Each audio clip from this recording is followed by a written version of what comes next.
Let's do this. Okay.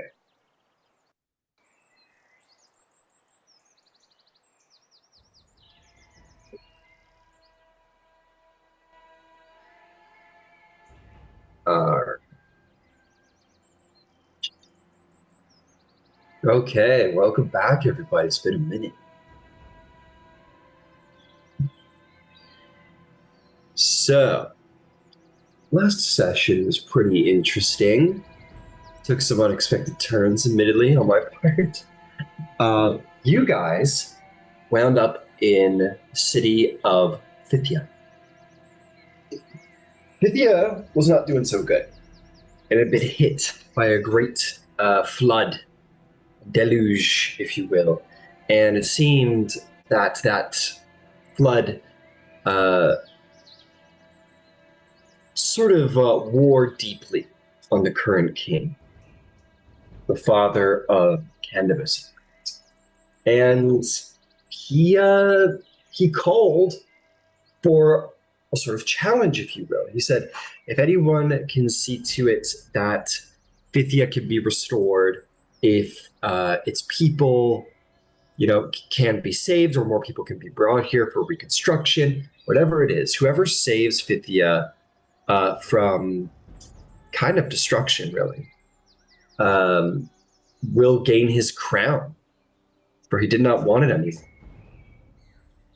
To which everyone was like, all right, let's do this. And began to go on their merry ways to try and find different ways of saving Thyia from ruin. It was at the a little bit of information on behalf of your good old pal Triptolemus, I believe his name is, or sorry, uh, Tiresias, I believe is how you say that. He told you of perhaps what might ensue. He said that a young warrior who would indeed become significant would become the king by gaining the assistance of another. The party found this individual, strode up to him, a young warrior by the name of. Oh my god, it's been a minute. Sorry, guys. Let's see here.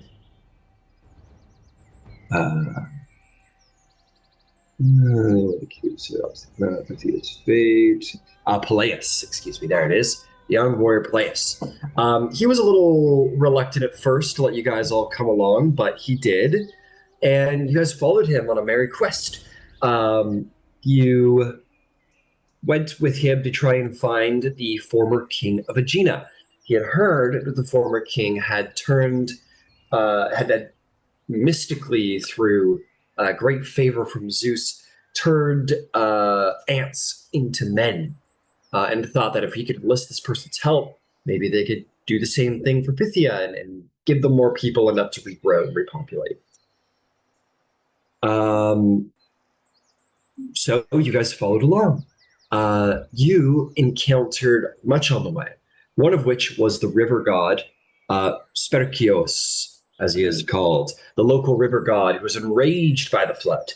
And you offered to quell his wrath by helping out with the river, its ecosystem, helping it, throwing some worms to the fish and taking care of the shoreline. Real nice, you guys. You also found a relic that was dropped into the water by another demigod who confronted the angry river god by the name of, well, you believe might be a demigod Skyon, another demigod of Poseidon that you had encountered who had carried a similar trident. The party eventually found Iacus, who was impressed by Peleus' offer to give him the service of his firstborn son when he comes of age, and agreed to help.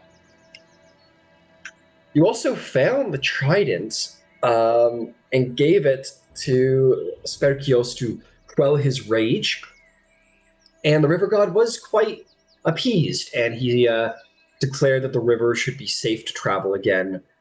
His wrath quelled. He would not be angered any longer.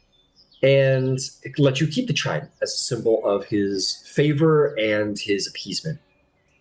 With that, you guys all return to Thyia. Uh, with the help of Iacus, uh, Candybus allowed, it seems, Peleus to be crowned king of Phthia, as it was well accepted. It seems that by making good amends or getting on good terms with Iacus, the Myrmidons arrived, who were the great warriors of his island, the sort of sister settlement, its closest ally, Aegina. And so the Myrmidons appeared and began to help with the reconstruction and protection of these great warriors. With that, Peleus was granted the crown of Phthia and named king. He granted the party the trident that you guys all found in deep gratitude and thanks for all of your help, and told you all that you would always be welcome in Phthia. But we're going to pick it up from there because there might be, final things you want to say. As an example, Vasaliki, I think, is pretty much the sole individual that knows that Candybus's little sister is currently in a romantic relationship with Poseidon. Not to forget that little snippet of information. She seems to be sort of a young maiden in love and infatuated with her new lover. So let's pick it up from there. Much has happened. You've achieved much. And you might want to take a minute to figure yourselves out. As a reminder, the trident is up for grabs. Whoever would wish to take it. If anyone. And it's up to you guys to decide what you want to do.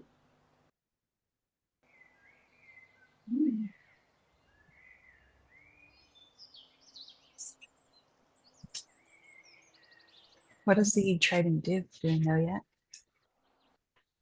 I'll have to attune to it to find out. It stabs. Yeah, it stabs. Or use some mystical powers to find out. Who knows? There's a pointy end. Sure, I'll attune to it. See what happens. Okay. Sweet. You attune to it. Take an hour to really focus and feel it out. It is a surprise, trident of fish command. It gives you domination over the beasts of the water. And you could also stick them with the pointy end. Nice. Not the fish. Not, well.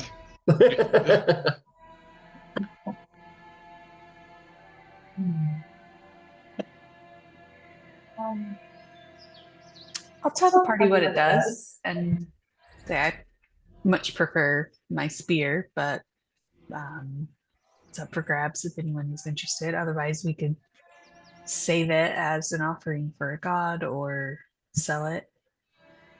You never know when talking to fish would come in handy. I was going to say there are, anytime we would have to be on boats, being able to talk to the fish could be very handy.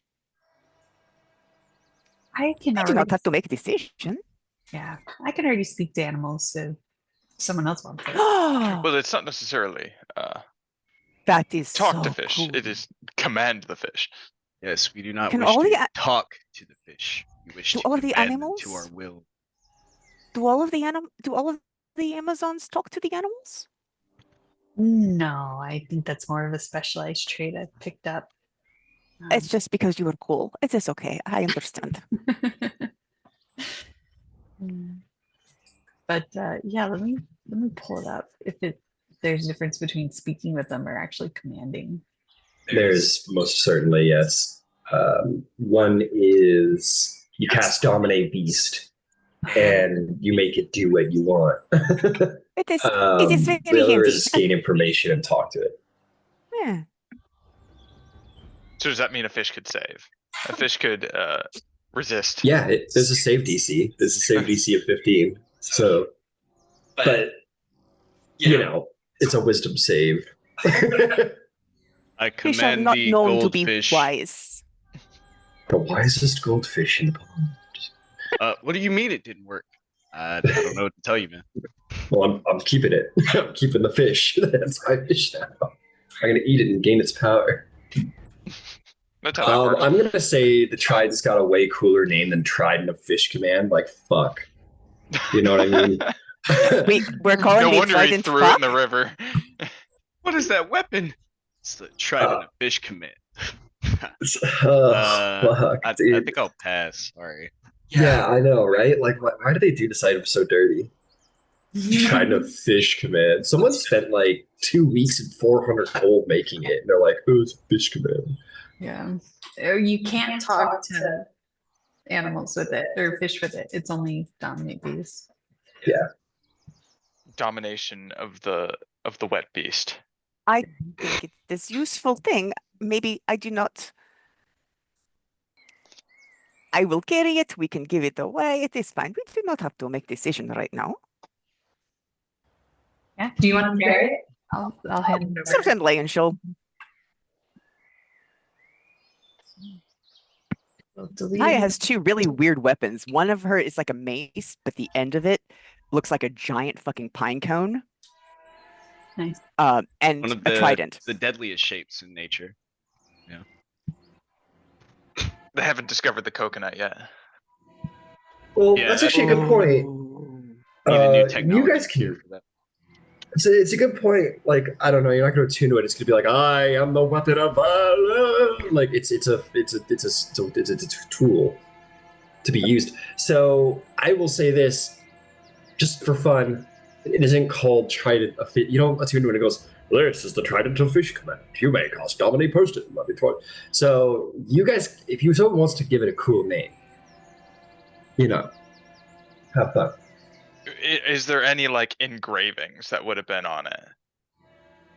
I don't think so. Just that it's like a really well made trident. Like, it was not made by mortal hands. It was made by something more divine. It's nothing to compare to the masterworks of what the gods possess, but clearly not made by mortal hands. It's not a trick from Hephaestus. I don't know, is it? I will carry it gladly. Right. Well, you stand here at Thyia amongst the reconstruction. And, it's going to be slow going. Amphion's done enough work by now that all of the, it's no longer flooded anymore. He's put up barriers to stop the flooding into the low town. He's using his Lyra building to help out. You see him shaking hands with. They don't shake hands back then. What the fuck? I don't know. They're like making out, whatever they did in ancient Greece to say hi. No, they're showing signs of respect to one another, and it seems to be like king to king of neighboring kingdoms. Just saying hi and clearly. Appreciation is being shown towards Amphion's significant building skills through his lyre. The two are getting on, Peleus and Amphion, the two great kings. And the Myrmidons are building away, and people are building away, and you see a little bit of spirit has returned back to this town, a little hope. And of course, the old king Iacus is sitting down somewhere because he has been walking for the last couple of days, and he's an old man. Oh, Candybus. I cannot remember. Did we tell everyone what we did? I feel like when we got here, we just immediately went to work, but we did things before we got here. Should we say something about that? Did things before we got here? With the dragon, look, I skin it. She takes like this bloody. I should scrape the meat off of this before it gets really gross. I go scrape, but we should. And she's just kind of look at Vasaliki and Romulus, like, was this important? I mean, we should tell someone, yeah? Yes, we're here to establish ourselves and claim glory. So I think that's a wise idea. I have no recollection of the events of the last 24 hours. Romulus woke up in like a opium den. It was like, I think they did opium back then. I'm sure. They had I don't know if puppies? it was. Probably poppy, yeah. Honestly, more than opium.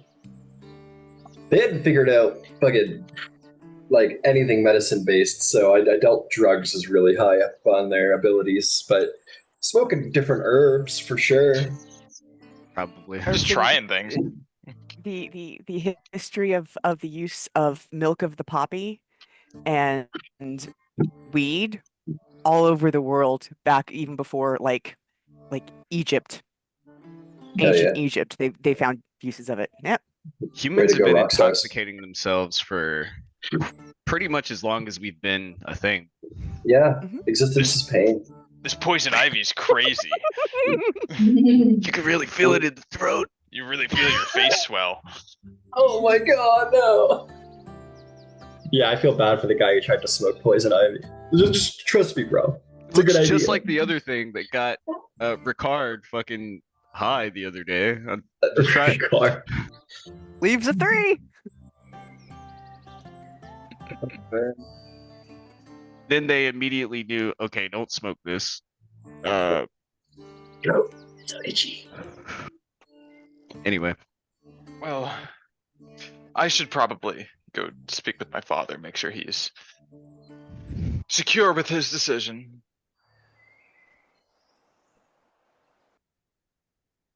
Are you secure with his decision? It's not my decision to make. I mean, as far as I can tell, it seems that you are were the next man in line for the throne. I'm not so sure about that. I wasn't the eldest. Ah, I see. I have many siblings. I'm sure there was some complicated hierarchy that I was further down on. Yes, you don't very much seem like the type to concern yourself with hierarchies. Not amongst family.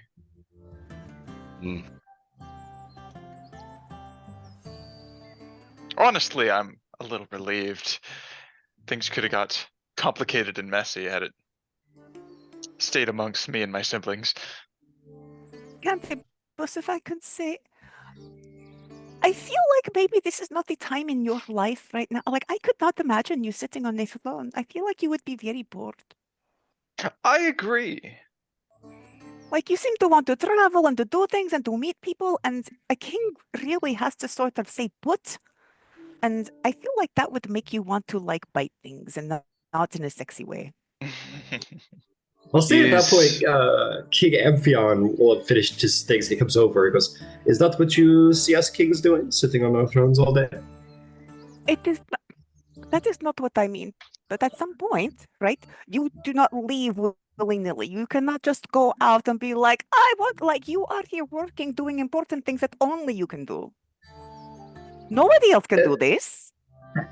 If you say so. I mean, my wife runs things while I'm gone. So you can really just go fuck off and well shit, Candybus, I was wrong. I am not king, so I just thought the king had to sit and tell people what have to rule. It's a wonder. It's the best gig ever, and it's also the worst fucking gig ever. It's terrible, but it's also great. You go wherever you want, do whatever the fuck you want. You're king. I am no king myself, obviously. But if I had to But you have a wife. Go ahead, Romulus. Sorry. No, you're good. Sorry. But if I had to guess, I would think the people of Greece very much respect the word of their king rather than his wife. Of course. Dude, I could be wrong. We should probably be there at least sometimes. But think about it. I mean, what if the king has to go away? What if the king has to go speak to a Thyia in a faraway land, or has to go to do diplomacy in another city? It takes a long time for these things to happen, sometimes months, if not years. There must be systems in place to ensure that the kingdom can run while the king is away. I see. Just as I was away to Mount Olympia. So the queen rules, and the king is like Oh no, powerful don't be. person that does important things. Oh It- no, but no, it don't doesn't be Letting work with women place to ridiculous. rule. rule, That does Thyia? work. Yeah, my wife is a woman. Let's not be Come on. insane. She doesn't. Let's not take things too far. No, she does not. No, she doesn't like lead out front. I mean, she's very smart. She makes decisions, but I mean, no one would respect. With the So- approval of the king, of course. And I'm going to look right at Vasaliki and I said, I feel like the Amazons and the Maides would both question whether or not someone would follow a woman. I don't know. The It seems like there are Amazonians cultures in are which people an follow exception. women. Isn't sorry, you come from a people that drug themselves and slaughter people in the forest. This is who should be leading. And you come from a people of who maim themselves because they want to shoot their bow a little bit better. These are the people who are like, women are like, that's it right there. I mean, we get shit done. Uh-huh. Anyway, but no, a council of politicians and every kingdom does it differently, but my kingdom is run by a council, and my wife advises them. Very smart, very intelligent woman. I just want to say off table, this is so on brand for this time period. I know. I'm sorry. Yeah. I don't like. It's terrible, but We're just It role is playing. what it We're is. just role playing. we're just. That's all it is. No, I know, but also We're not we're living in misogynistic a at all. world with Medea. And Yeah. like we're living in a world where women could be potentially pretty dangerous, so it's cool. Yeah. This is not a world that's been built for the ladies. But listen, just above table. It's not Not a me. misogyn- It's It's not not me, bro. It's not me. But also, You just gotta wait till the mid-campaign twist where Hera kills Zeus, takes over his power. It is, there are. This is all to say that, like, this might lead to sort of narrative interesting moments where there are little pockets of places where things aren't quite as, brutally misogynistic. But alas, we are in ancient times, and so it is in a lot of places. If it's any consolation, none of these motherfuckers can swim, but they got water all around them. So Yeah, that's true. That's also true. Yeah. I bet they that can't into command it. fish either. They also cannot command fish. or But speak yeah, to them, he- nevertheless. Yeah, but he basically says, I have a council of consuls who, they work together to enact my will and the commandments that I have left, and I allow my wife to advise. And yes, I'll be back. So anyway, my whole point of saying this all is, if you want to be kings, I mean, fucking do it. Just make sure you leave someone behind who is going to do what you say while you're gone, and isn't going to try and pull a coup. It helps that you're a demigod, right? Because who's gonna fuck with the son of Zeus? Right to rule and all that. Exactly.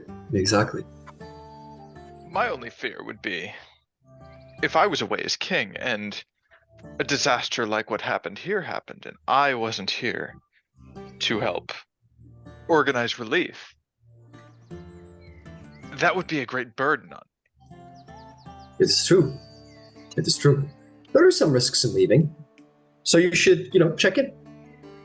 But make no mistake, you are free to do what you will. And who will stop you? And the decision's And been made. It will stop you. Like Yes. my hands are clean. And I'm just. my Yeah. home is safe. Well, maybe Candybus one day.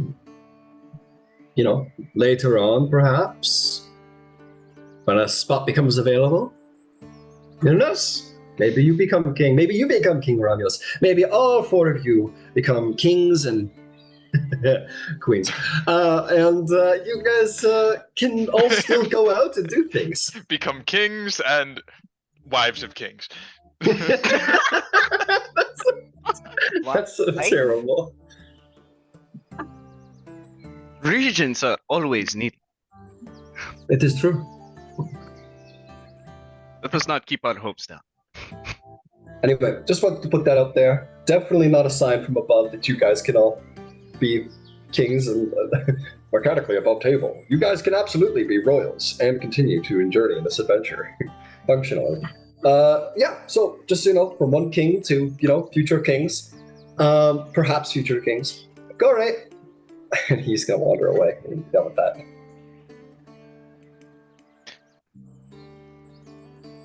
Well, anywho, this now A former perfectly prince is normal going to, conversation. going to speak to a now former king. And I'll wander my way to find my father.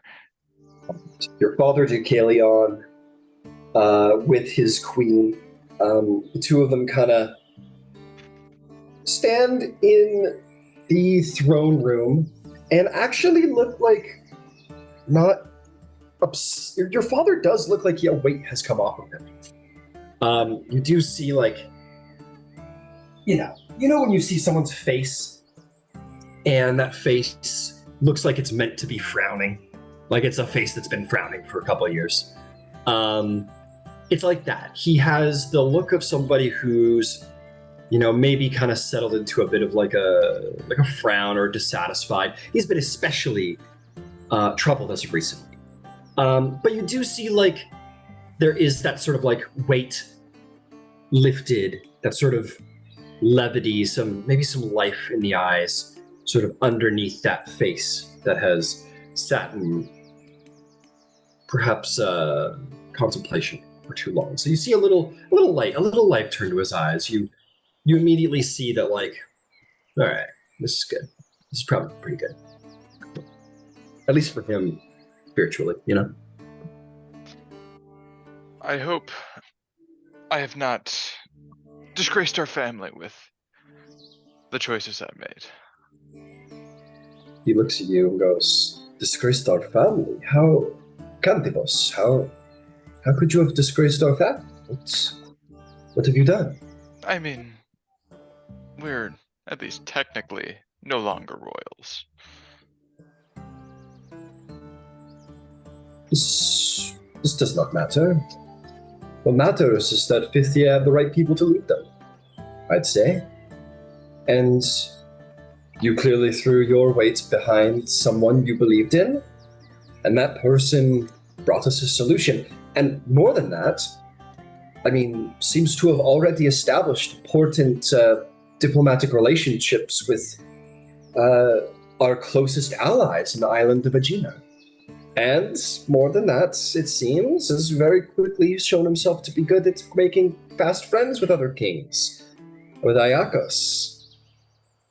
And this King Amphion of Thebes, he is quickly proving himself to have been the right choice. I do not know why you think yourself disgraced our family.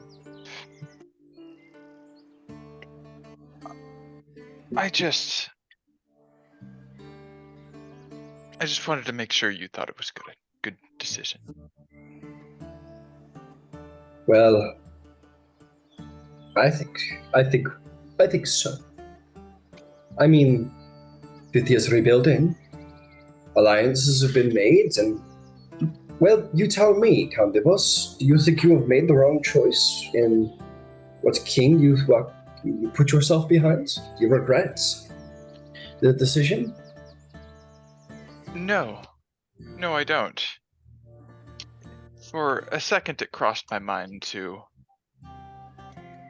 try and do it myself, but it felt wrong. It felt selfish. There is nothing wrong with... Well, He thinks to himself. He says, there is nothing wrong with personal glories, Candybus, but it does show your wisdom that you had thoughts to find someone else if you thought yourself unworthy. Why do you think yourself unworthy, Candybus? Not to say you made the wrong choice, but I'm curious. I feel my future and my My etchings in history will be placed elsewhere, but I am happy to see that my home is in good hands. Well, perhaps not need to be so complicated.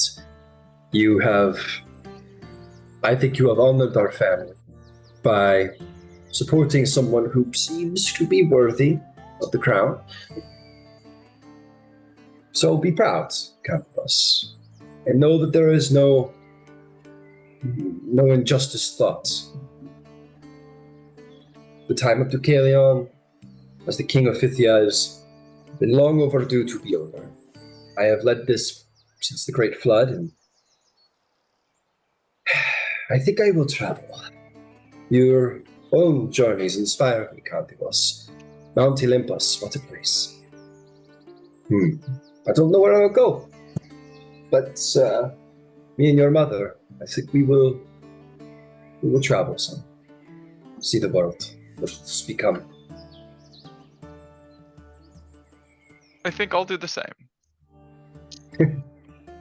Yes, I think you will, Candybus. Well, I wish you the best of luck, my son, and I am certain our paths will cross again. Hopefully, when they do,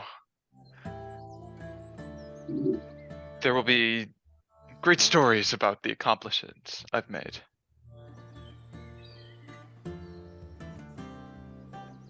I am sure at the very least there will be magnificent songs about the achievements of demigods and no shortage of heartbroken young boys and girls throughout Mycenae who met only Candybus for a short while when they might have wished for longer. At least more songs. At least more songs. And he'll give you a big fatherly hug. And he says, and if you meet your brothers and sisters abroad, you must tell them of what has become of Thyia, I'm sure. I will. Good. Be sure to say goodbye to your brother and sister before you leave. I don't know what their plans are as of yet. Okay. Well, I mean, hopefully if they decide to stay, they should be welcome with open arms. I think our family has deserved that much with the transfer of power. It seems that your sister, Melanto, seems like she'll probably be staying. There was a lot of talk about erecting a temple to Poseidon, and she's been largely in those circles of people who would be interested, so she at least will stay. I'm not sure about your brother, though.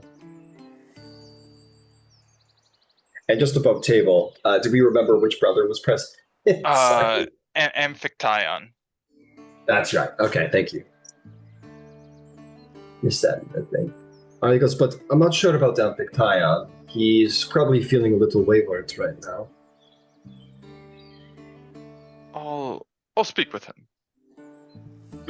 All right. Well, we will be here for the next couple days, so you'll probably leave before we do.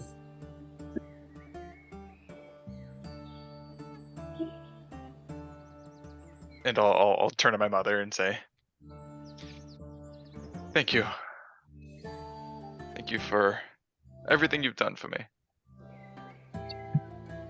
And she gives you kisses on the cheek and a big hug, and she says, oh, my Candybus, you are, I must admit, my son, wiser than I gave you credit for.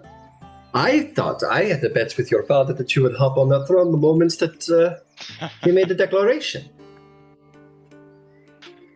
I'm not that conceited. It seems not. There's nothing conceited about wanting to be glorious, be a king. Is it not the wish of sons to be like their fathers? Maybe if there's one son, but there are many siblings that would have been, let's say, cross at the perspective of someone skipping the line. Well, they will be very cross when they hear of what has transpired here, I would say. Well, that's on them. Exactly. It is on them, isn't it? Well, my son, I hope you find what you're looking out there for in the great world of Greece. You too. Safe travels. And she kisses your cheeks, gives you a big hug, like, whoa. Yeah. Okay, beautiful. Let's see here. I'll say, you, Romulus. I had been wanting to do this interaction. You bump into this somewhat well-dressed individual. He's not like ostentatiously overdressed by any means. It's very much like he's kind of in like workers' clothes, if you will, like somebody who's like out there doing stuff. So it's that single shoulder sort of toga. But they are nicer, like it is nicer, so you can tell he's someone of station. And this young elven man sort of bumps into you, and kind of blinks a couple times, and he goes, I'm sorry, I don't think I've met you before. We do not see many elven travelers. It's good to meet you. I am, I guess, the former prince, Amphiktyon of Thyia. And who might you be? I've not seen you around.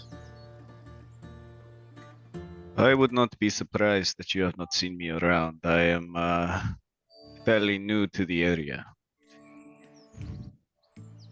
My name is Romulos.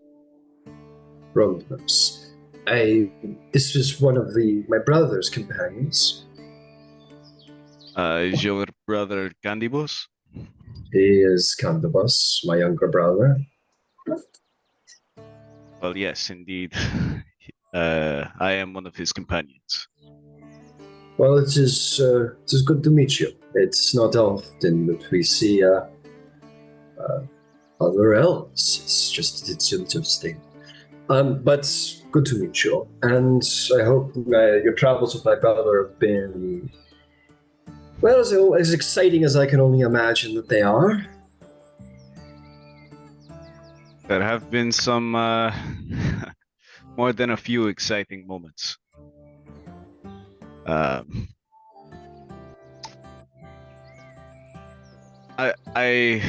apologize for my ignorance, but with the new word from the throne, where does that leave you in all of this? Honestly, I have not the faintest clue in the world. I respect my father's decision. How many times have I heard of the great flood that he and his wife alone survived and created the race of men and started Thyia. I've heard it maybe 100 times. And I can understand why my father wishes to go out into the world or lay down his crown after so many years of service to this place, but I admit I don't know where that leaves me. So I'm a little wayward. I mean, I suppose you can do with any prince without a station does, and just go wherever you want. Flouting that title, of course. How much of a title to flout? Where should I go, do you think? You've traveled more. Where does someone like me go, I suppose? Surely not north to where the Amazons are. I've heard stories. No, you will be prized as meat. So, not north? Unlike you and my brother, I suppose. But, so where to then? Well, if I were you, I would probably just travel to different kingdoms. You can make it your own by going to these kingdoms and, speaking of Pythia's excellence and fostering those relationships for your father and brother. But from an elf who does not have station, like myself,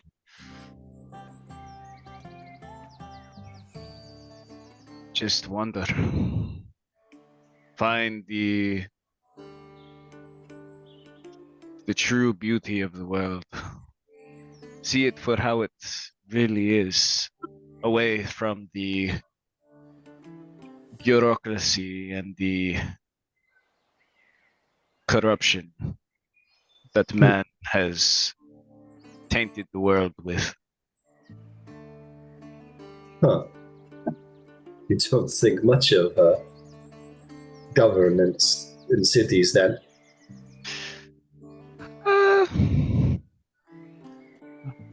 Everything in moderation, but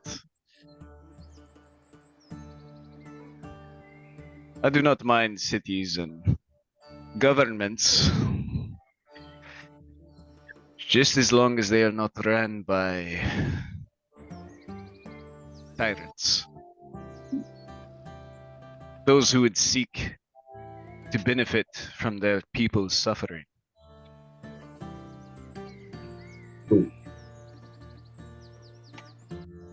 I mean, that is fair. I don't know what else to say other than that. Well, it sounds like I'll be traveling south then. If not north, then south. I'll do what you say. I will see the world for what it is and find somewhere to settle down, or at least draw my interest for a longer period of time. I had always wanted to go to Mycenae, and I hear many stories of the great king there. But I shall travel for a time, as you suggested, I think. What have you heard of the king of Mycenae? Well, I've heard the king, Thebes, is a great king. He has bound many alliances together of many city-states. He's well reputed and mighty. He has many fortresses that bend the will of Mycenae. It is a great place. There is nowhere like it in all of Greece. That is what I hear. I have not had the chance to travel there myself. Well, maybe I will go to Mycenae. I will see the sights, and when you come there, I'll show you around. I will look forward to it. Indeed. Well, it was surprising, if I might admit, a surprising pleasure to meet you, Romulos. I didn't, well, it was a pleasure. Likewise. Stay safe on these roads. They can be quite unforgiving. Yes, I will get I will pack a sword. Pack some and he'll javelins too. Oh, okay. He's like, right. Like you can see in his eyes, like, oh, this is dangerous. This traveling. And he'll. I might die. He'll get, oh, yeah, of course, right. He'll meander away to go pack up. Sweet. What about Vasaliki or Thyia? Is there anything you guys wanted to do around this place? Thyia would like to forage and see if there are new kinds of plants and materials that she has not seen before, even if she's just collecting and taking small samples, and she can test them for medicinal properties later. Okay. I'm just gonna say this: like the place was flooded recently, so the plant life, at least like the ground-based plant life, isn't doing great. Everything's been like drowned, right? So, but maybe a nature check, regardless. There might be some fun things here.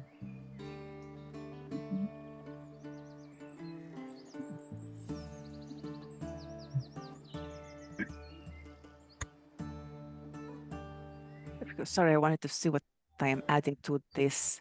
It is not so great. It is a 12. A 12. Yeah, unfortunately, It's you just soggy. you go out. Yeah, everything's soggy. The plants have been kind of overwatered and drowned, and yeah, you're a little dissatisfied with the quality of plants around here. Nothing that we consider medicinal. The fun thing is, Thyia, is that because we're so early in medicine, if you want to find out if something has a medicinal property, you're gonna have to eat it. there's no testing kit or lab, or you are the lab. So that'll be a fun thing to play with going forward. Or give it to something that you Or can give it to test it on. someone and see how they do the next day. Oh, But, you will be. I have all kinds of things in mind. Amazing. Just shooting the party with darts full of fucking poison ivy to see what it does. I am unfortunate. I am above the table. She's going to end up taking a couple levels in Druid. Cool. Dip.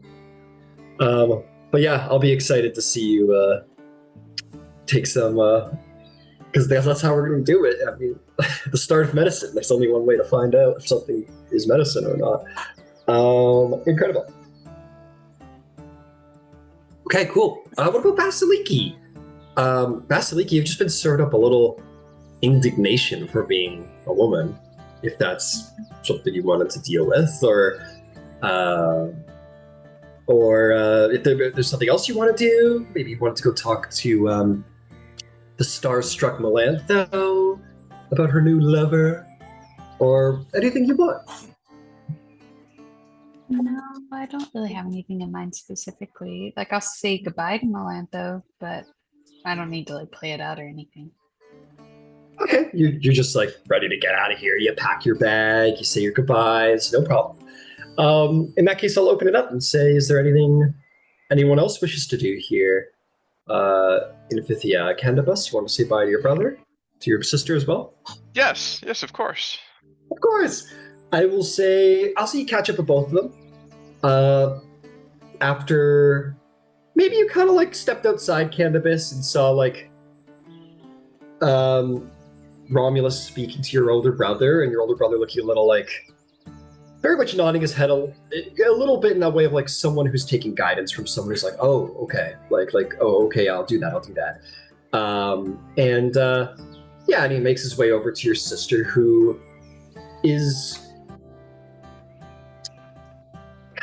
kind of seems to have been drawn into this sort of acolyte like world, I guess, of Poseidon. Not officially or anything, but clearly is like taken to like Poseidon and the guidance of Poseidon and the mercy and wrath of Poseidon and all that. It seems to be kind of providing a sort of spiritual guidance kind of thing informally. And the two of them are together, and you can go up to them. Melantho will throw her arms around you. She'll say, brother, you did it. You found a new king for Thyia, and I don't know how you pulled those soldiers out of your ear, but you did. Yeah, it was. I wouldn't say I did it on my own, but I think it's what's best for everyone. I hope both of you are going to be okay.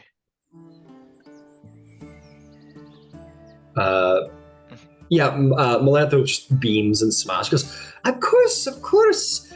Poseidon is like the tide. He takes, but he also gives. He may have shown us our need for humility by flooding Thyia in his wrath, but he also brought these soldiers so quickly without decimating them with his great tide. He gives and he takes like the sea. So, and I think I'll be okay. I think I will stay. People need to understand Poseidon, I think, better than they have. And I think I might be the one to do it. I'm so glad you found a god that focuses your passion, as have I. And she beams. And I will say, like, while she's talking about this, your brother gives you a little look like, oh, okay. Like, I mean, your sister's been around and like, sure, pray to the gods as much as anybody, but like very recently, she's like Thyia really threw her into the arms of Poseidon. He's giving you this look of like, just, the silent conversation of like, oh, this is good for her, I guess. A little weird.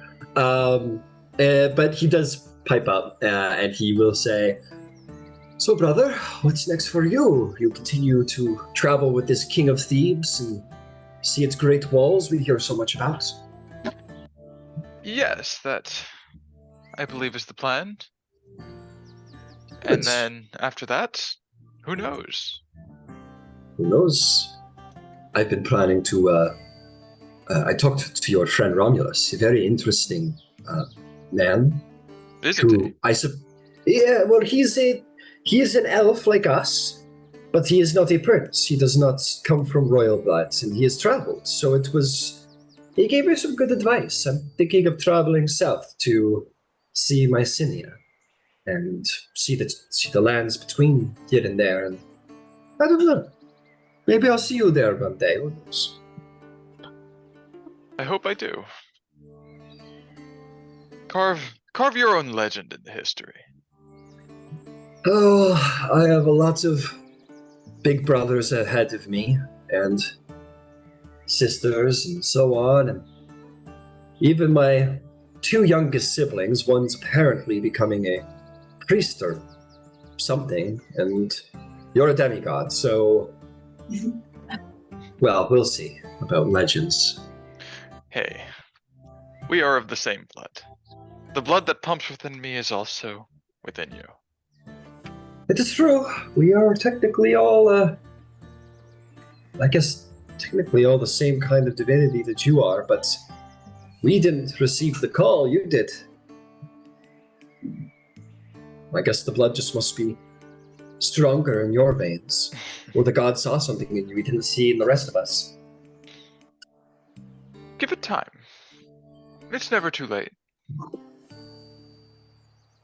I'll keep that in mind. And he kind of like, you see him perk up a bit. He's like, yeah, I think you're right. Right, the same blood. And he kind of, you see that does kind of like put a little pep in his step, and maybe he realizes he's not entirely beyond legend or myth making. Well, I apparently have to pack some javelins and a sword for the road.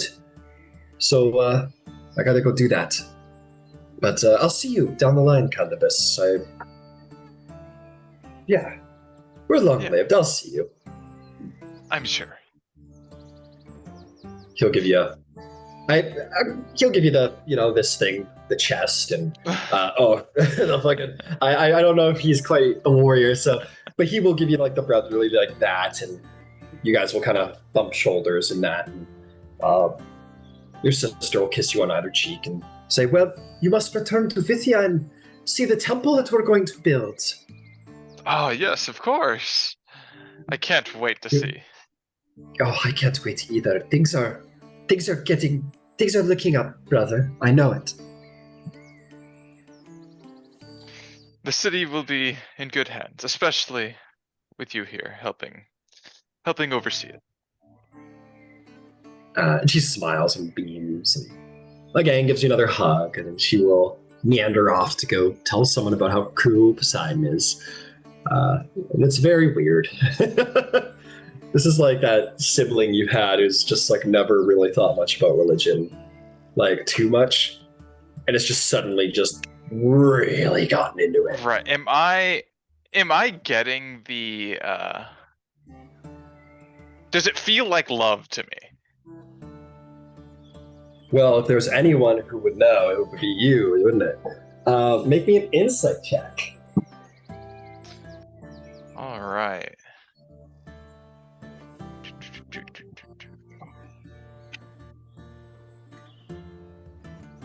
Alright, Insight. 19. 19? 19's very good.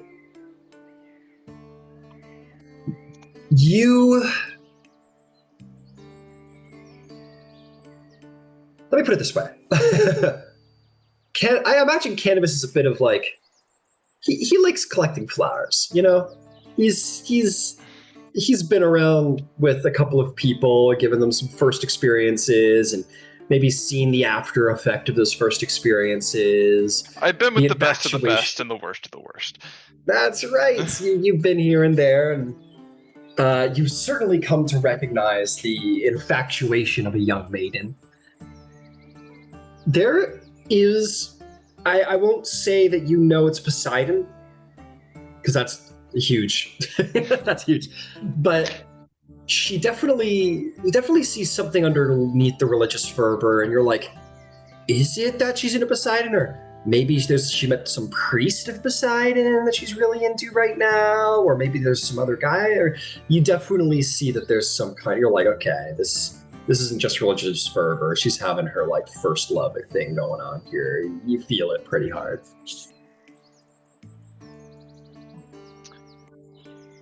All right, I'll keep that to myself, but I don't disapprove. Fair enough. All right. I will say at that point, your crew rallies to you all. Your two founders of Thebes, one a king, one not, and your seer all come to you now. And Amphion will say, well, Thyia seems to be in good hands. Any last things to be done, or shall we set out while there's daytime left in the sky? I say we go now. If Candybus is ready, honestly, it should be his decision. I couldn't agree more. I've said goodbye to all of the family that remains here at this time. I think I'm ready. I should probably pack up the rest of my things I have here. Just take your time. Come the bus. And you may do so. What do you think, Candybus? What do you think as you go into your room to clear it out of some personal possessions? What stays and what goes, do you think? So many robes and togas. Just so many. Why don't you why don't we say add 4 sets of fine clothes to your inventory then? Okay. And then at that point, maybe your bag's getting a little full. And you're like, oh, okay, we'll keep it at 4. Okay, I think I have everything. All right, you grab some finery. You've got your finest instrument all ready for the road, and yeah, you look around your room, and that'll do. Maybe there's I don't know, it's up to you. Maybe you have like a little box or something of like little mementos from past lovers, like maybe a pressed flower you were given, or like a little carved like figure, or I don't know, whatever you want. Entirely up to you. But yeah, you collect your possessions that will travel with you on the road, and you take your last looks at your father and mother, who both give you smiles of respect. You look at your siblings.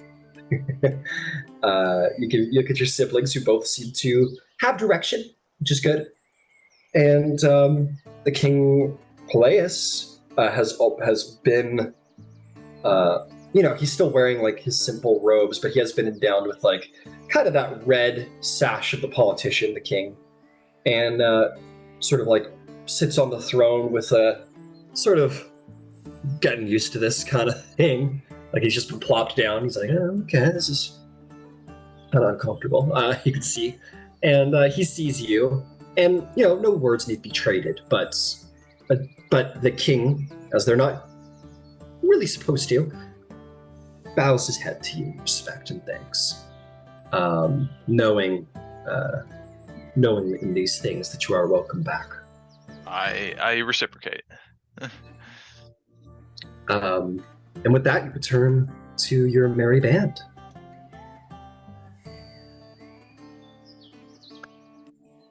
So, we still have daylight? You do. I'll say that you got back in the morning, and it's only like afternoon, so there's still plenty of hours worth of travel left if you wish to take them.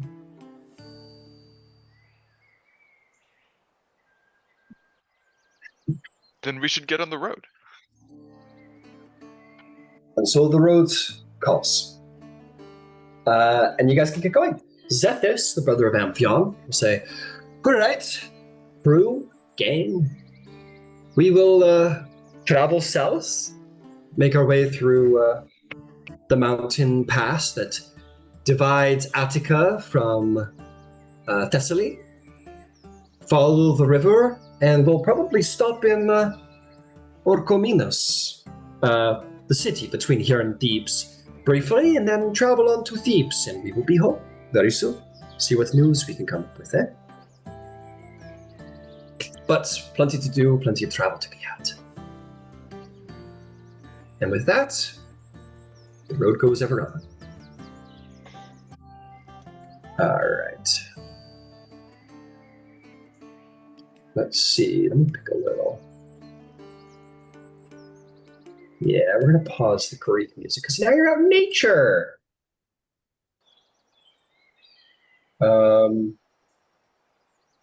Sure, let's try that song.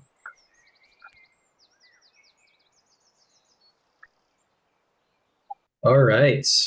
I guess I'm officially assigning this as your campgrounds, kind of, in a way. But yeah, you guys begin to travel, keeping it going. Let's see. Let's see how your day goes. We're going to do one because you have half a day left. Okay. You travel for the rest of the day. You are going to make it through.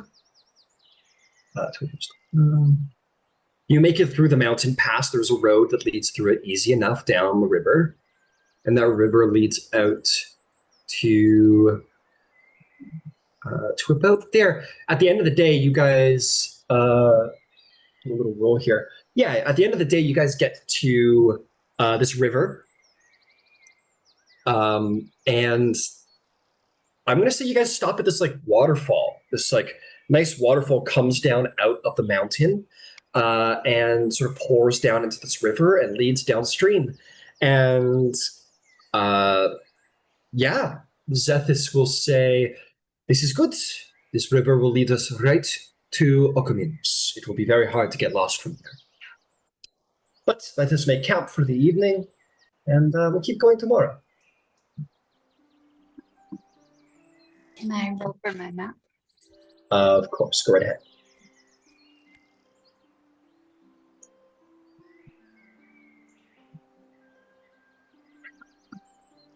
$24.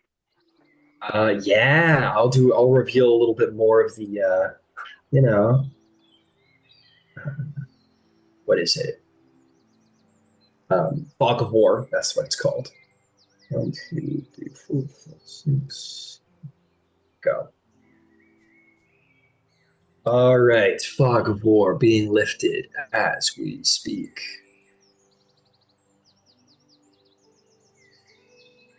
That's not it. Go.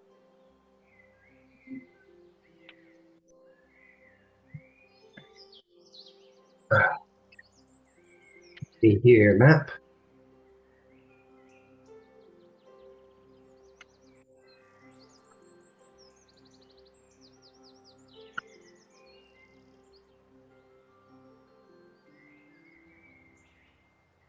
Yeah, perfect. There you go.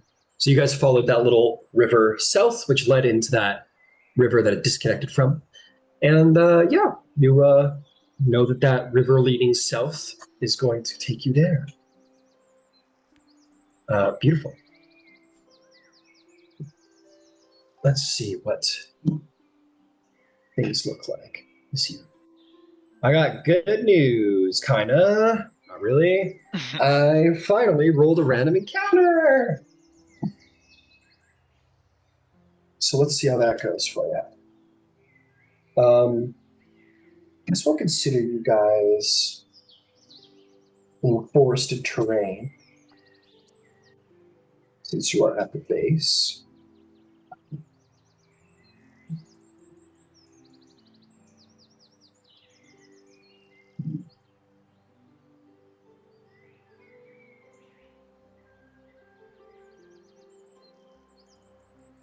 No, that's not it. I have normal encounters. I have special encounters. I'm gonna see if you guys roll a special one or not.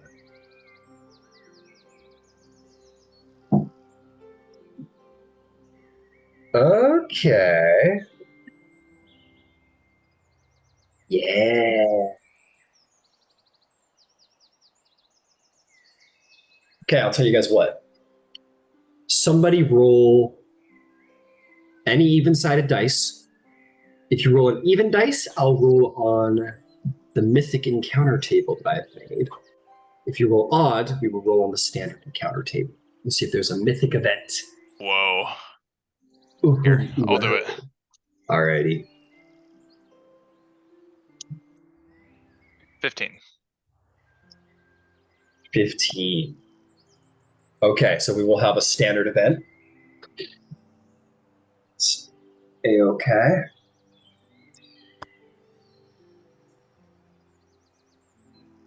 Let's see.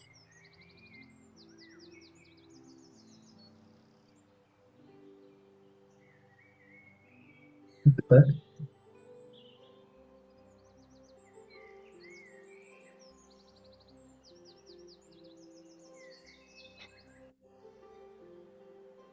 I'm one that makes sense.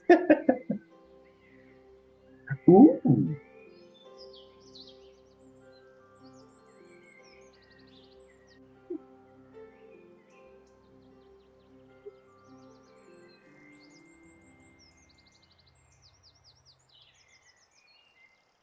Okay, this is kind of cool. Watches. Who's taking watches? When? Vasaliki, I'll take a watch. First watch. It's fine. First watch, cool. Who else? Thyia will take second watch. Okay. I'll take third. Third. I'll Are you take taking a fourth. watch? You take fourth. Candybus. It is you, by the luck of the roll of the dice, who will gain this encounter. You are going to be keeping watch, and oh, this is actually kind of dope.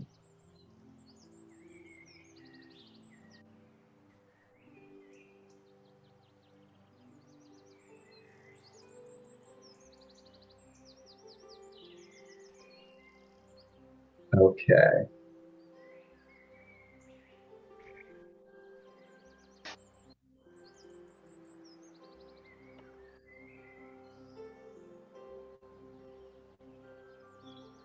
Okay, this is actually very cool. This is super, super cool. You are on watch, and you...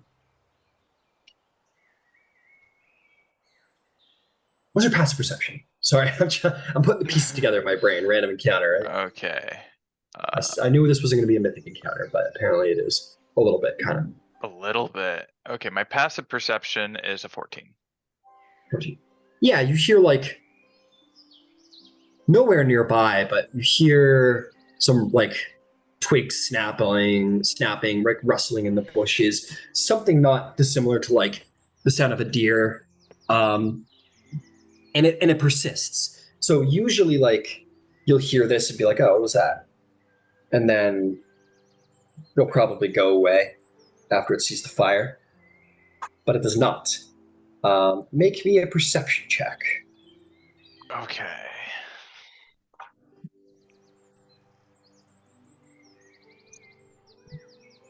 $18. 18. Yeah, you listen. There's not much else to do at camp, right? You can't play the music too loud because people need to like sleep or whatever. But like as the sun is not quite risen, like the sky's kind of blacks are turning to blues a little bit. It's very, very early. You do hear these snaps, and the more you listen, you realize it's some very heavy hooved creature. And it kind of like walks around, walks around. It's a little ways into the forest. Either they haven't seen it hasn't seen your fire, or doesn't care. But it's just like it's been hanging out for like 20 minutes, and it hasn't like run off or fucked off or anything. And it's like when you're standing on watch over sleeping people, you can't help but feel that like itch in the back of your head of like, okay, what the fuck is that? Do you continue to listen carefully and monitor that? Or I'm not gonna approach it, but yeah, I'm not gonna like, oh, that's nothing, and then turn around. No, I'll keep my eyes in that direction. Okay, you keep your eyes in that direction.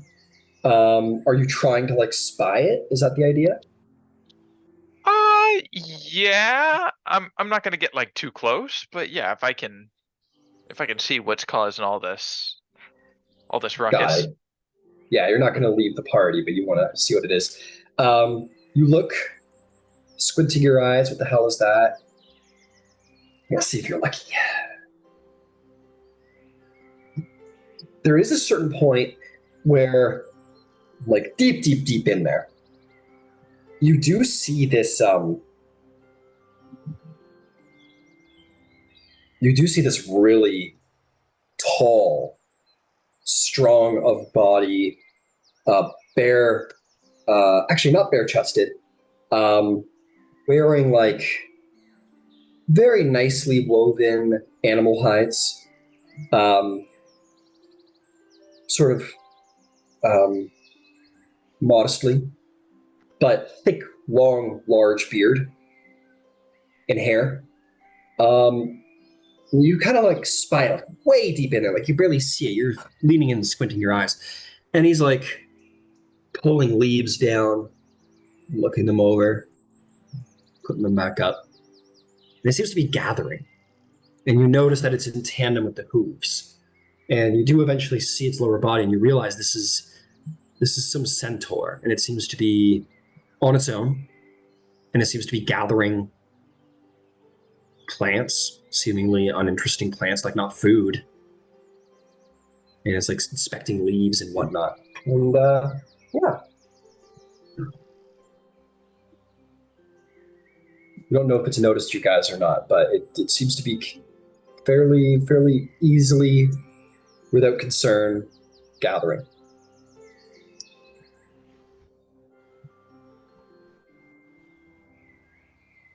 Seems hot.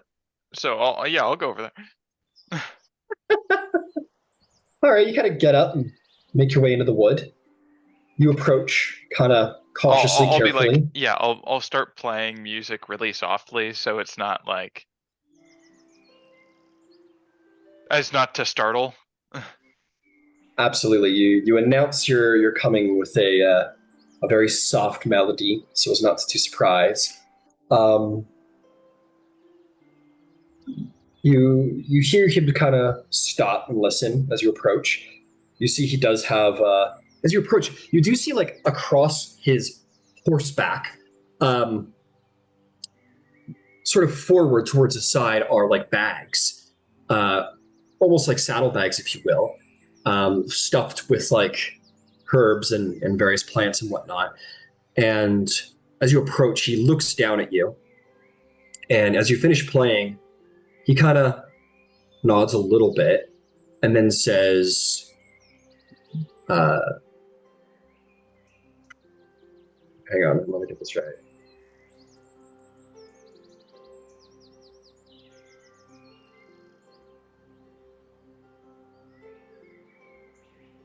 Okay. He's going to look at you and roll me a performance check. Of course. 22. 22. You play expertly. Really, really well. Better than pretty much anybody, or most of anybody, can actually play. And he listens, and he kind of nods. He says, "You are skilled, but your G-string, oh no." Oh, what about it? Can I take that back? Can we say that didn't happen? I knew who I was talking to, and A little too much pressure on the G-string. We're already here, Ryan. I can be gentler. It just slipped out. It's I too didn't late. think before I spoke. It's too late. He'll just he'll continue like he didn't think of that, but he very just gaily says, "You're going to want to loosen the G string on your lyre. It's a little bit, a little too taut. I think you'll find you'll get more out of your instruments if you do this." Oh, you are a man of the craft as well? I am no man, but I know many crafts and many things, and know that there's room for improvement for you. Then I will loosen my G-string. Yeah, you do just like a little bit. Also, I'll tune my instrument. Yeah, you tune your instrument in front of him, and he and he kind of goes back to picking herbs, and he says, "You mean to travel south further, I hope?" I believe that's our plan. My compatriots are resting, and I am watching over them. When I heard you over here, foraging. Well, I meant not to disturb your people. I will be gone quick enough. I just about have what I need. No worries. Take your time. What is your name, musician? I am Candybus, the lips of desire. He kind of looks at you with a calculus in his eyes. He says, "I am Chiron, the symphony." Chiron. It is a pleasure to meet you, Chiron. He'll snap the last branch off and kind of pluck the leaves off of the branch and put them in his saddlebag. And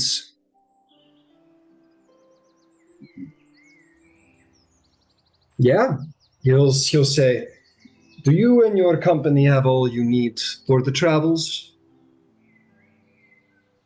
To my knowledge, we do, but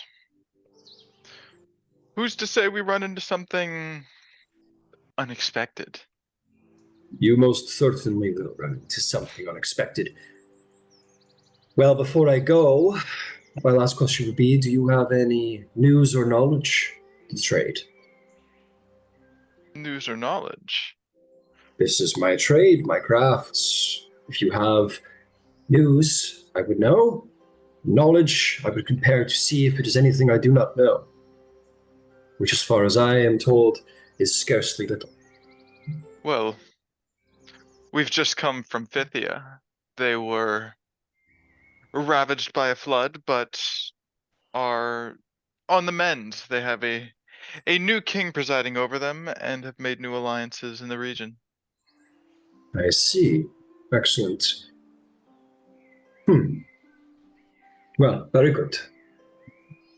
Thank you for the news. And in exchange, I shall give you some knowledge as well. What knowledge would you value? Well, as you assumed, we're traveling south. Any news in that direction? I do not know much of news. I keep to the mountains myself. I will give you this knowledge, perhaps, that if you are scarce and worried for danger, I will advise you this. I will probably be the last centaur you see that is not a savage animal. If you see centaurs on the road, tread with great caution. They are a barbaric people, he says with some spite. And he will politely bow his head, say, "It was a pleasure to meet you, Candybus." And he'll kind of turn, prepare to sort of slowly go. I hope our paths cross again. Perhaps he will. Incredible. Wish I had a way to make that a more interesting interaction, I admit. But Chiron is a pretty big character in mythology. Sweet. So you return. The party, you guys kind of rouse to find Candybus is not there, and for it's a momentary you probably just went to the bathroom or something, right? And then Candybus does kind of come in through the woods. I'm sorry, I was loosening my G-string. I'm going back to sleep. Nonsense! The sun is up and we are burning daylight after all. Of all times, now you wish to make sense. I'm always making sense. You're making something. Always that as well.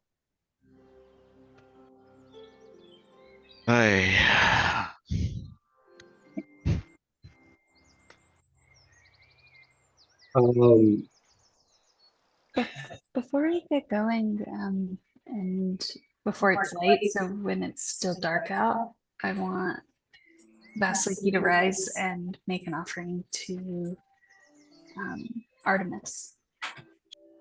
It's the first thing you do when you wake up. You wake up with the rest of the crew, find a little private place nearby while everybody's packing up, and you settle into a little prayer to Artemis. What is it that you would say? Please guide us today as you have watched over us these past days, and I also make this offering in the name of the hunt that you will graciously bestow upon us.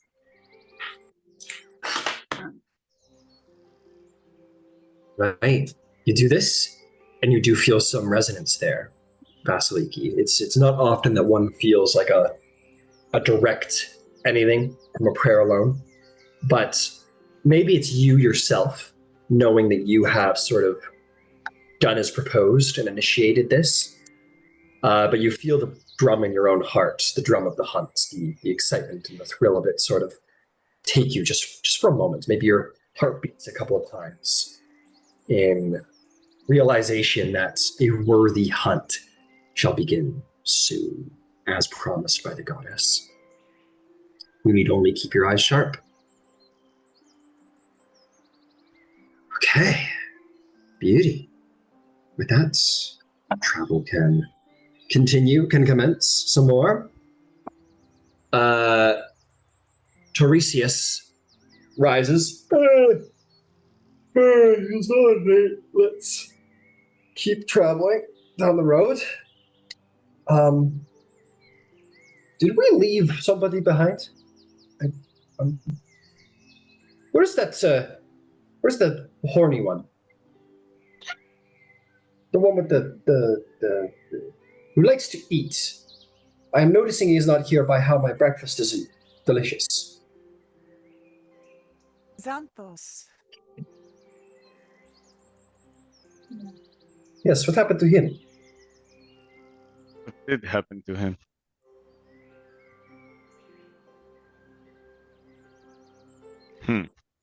We should probably check. It was just not here.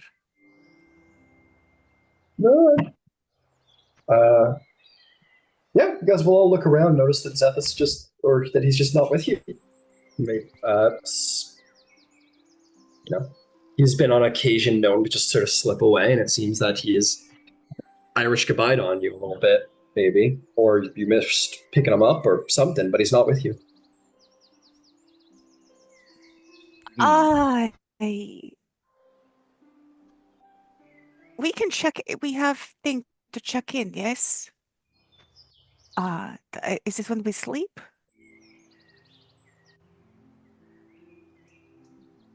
Thing to It is- check in? Do you mean No, where you can like commune with the gods Yeah, that you have that. favor with? Yeah, you could pray before you sleep to the god that you would wish to like meet with them in their sanctums, or yeah, that kind of thing. Okay.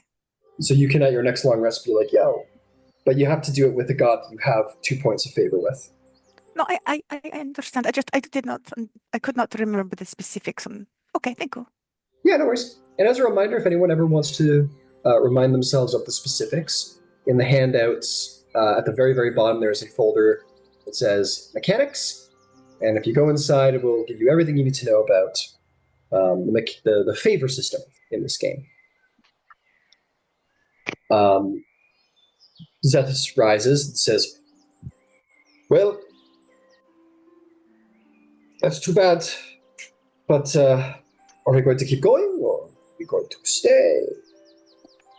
We should keep going, right? Yeah, we should keep going. Xanthos is more than capable. I'm sure wherever he's gone, he's got a good reason. Yeah, I'm sure he definitely hasn't I upset some god and gotten himself in trouble. can speak to Persephone. She is close if he is not with us by end of day. I know that he can go there, so maybe he went to visit Hades. Go to the underworld? Holy shit. He's son of That's- Hades. Sure, what do I know about Hades and underworld? Mysterious bunch, I suppose. This child.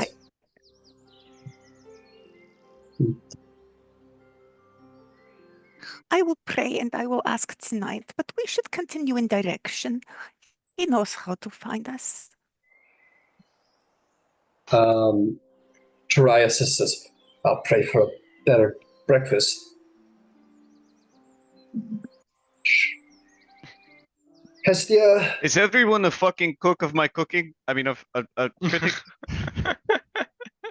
Oh, it's so and he kind of like does the thing at the spoon where it kind of blip, blip, blip, blip, blip, blip, off. Do you want to roll to see how well it turned out? Sure. Okay. You don't have cooking utensils, huh?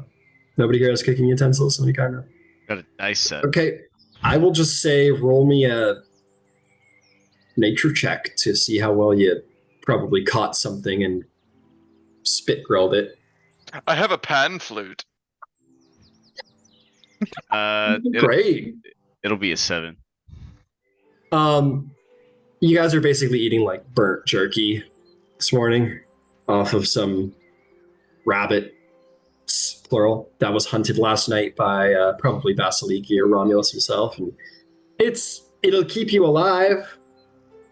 That is good. That is the most important part of a balanced diet, is the not dying part. So it is done its I'm job. sorry I don't run a fucking tavern.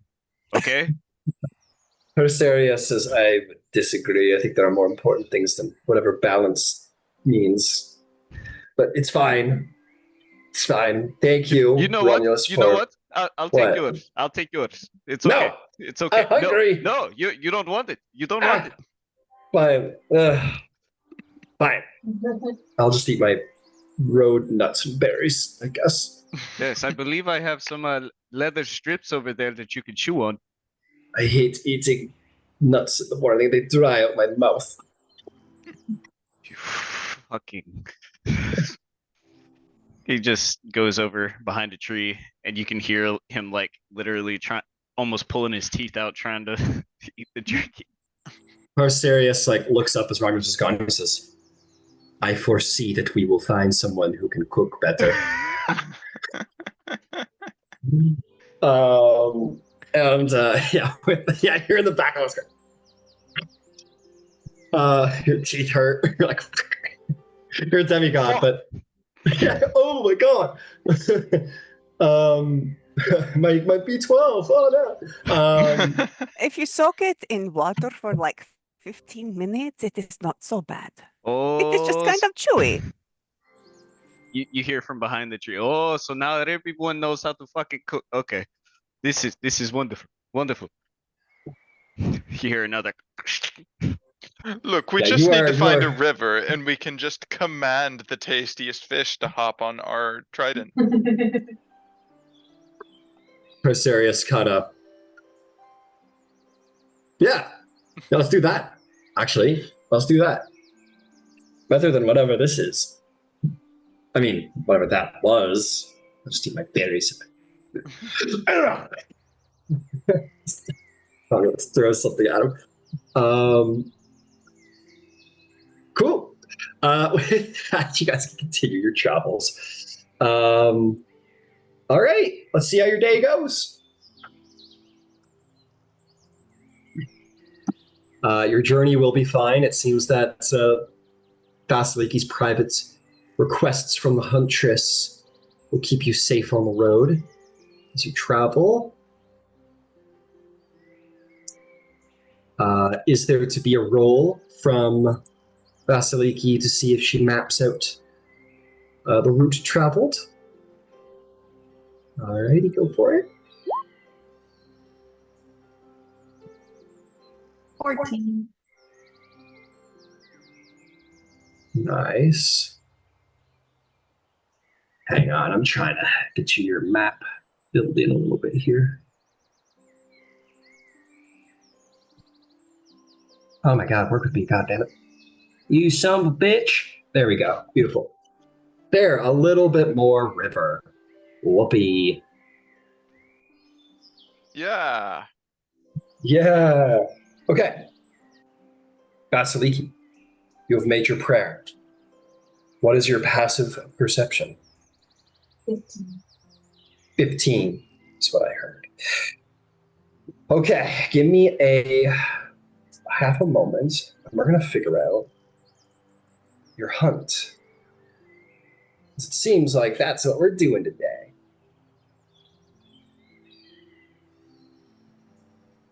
It's-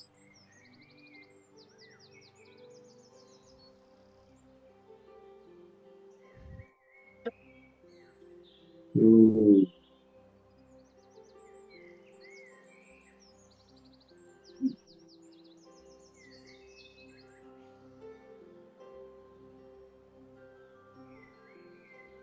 Going back in my notes to find it. Here we go. And as a reminder, Vasiliki, the words come back to you. Slay a great beast set loose by Artemis without drawing blood. This is your trial.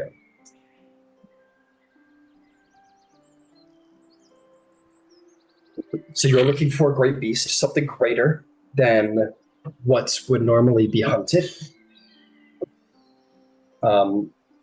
Hunt can be conducted by many. Don't think that you would be betraying her if you were to use your party. Let's see what you find. I'll tell the party about this hunt from Artemis and that we cannot draw blood specifically.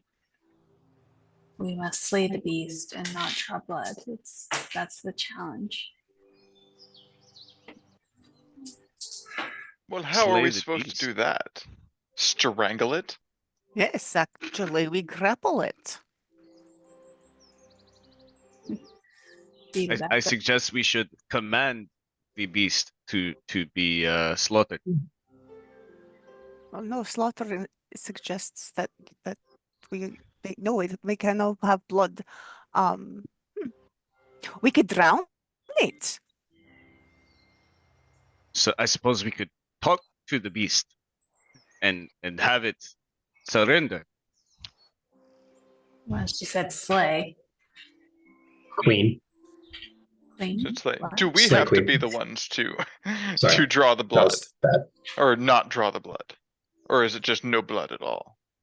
I think she wants a dead beast that still has all of its blood on the inside, if I am under Vasaliki correctly. That's how I So- understand it. I've got lightning that would potentially not cause it to bleed. Because it would make the blood not bleed. Because so yes, no, so no, lightning would be fine, drowning would be fine, strangling would be fine. Have to be careful with beating because you could make skin smash. I don't know. I saw Poison. Zeus That strike takes some down time, but a Ixion, poison could and work I don't think also. he had any blood in his body. I don't think there was any body left. So if we vaporize the body, then there will be no blood to spill. That is actually also correct. It seems there are more options than I gave this trial credit for. Is it any beast? A great beast. A great beast. What Yeah. constitutes a great beast? One I- that's uncommon to what we usually see. I feel like if this is trial, Vasiliki will know it when she sees it. You know, it is probably not like just stag with lots of club points. You know, it is probably going to be something kind of unique. Yeah, potentially. I've never seen a flightless bird, and I've read books about them or scrolls, but I would doubt that they are great beasts. You can read. Fair.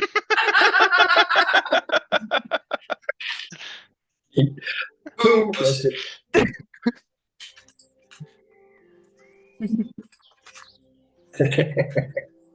It's evil.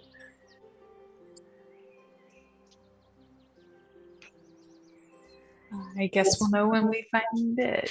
So Yeah, I guess you will. It was mostly pictures. I, it is fine. I big picture book of plants, so I love you, Romulus. And she blows a kiss. It's okay if I can be bullied by a savage, then I can be bullied by anyone. It is true. Humility. That is the thing here. I agree, and I think someplace there will build great monuments to your humility.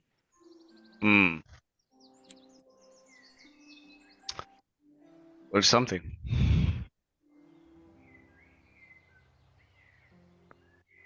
Okay. I think I've closed in on what it is I'm gonna screw you guys over with here a little bit. Oh, I need to look into like what gods hate you guys to try kill you with them. Forgot all about that. What? No. What? No gods hate Not all- me. What are you talking None, about? not even one. No. It was a No, misunderstanding. No, no. Okay, But that metal bull doesn't have any blood. probably not. That's true. It's a fair point. Something in the way. Okay. Oh my god. Why is it so hard? Okay, fuck it. Alright, I think I've got what I'm sending after you here.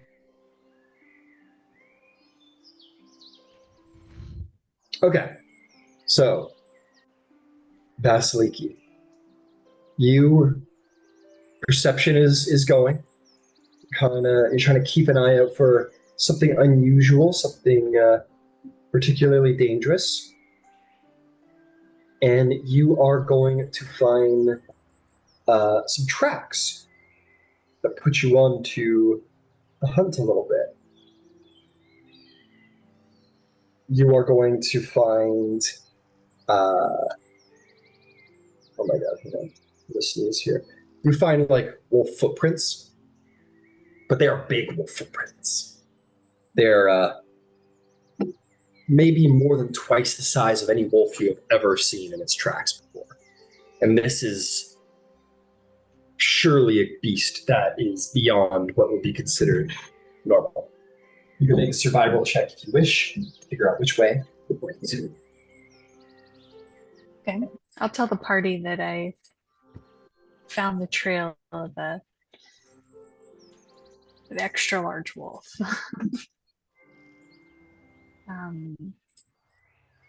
And I would like to use my advantage from Artemis. Beauty.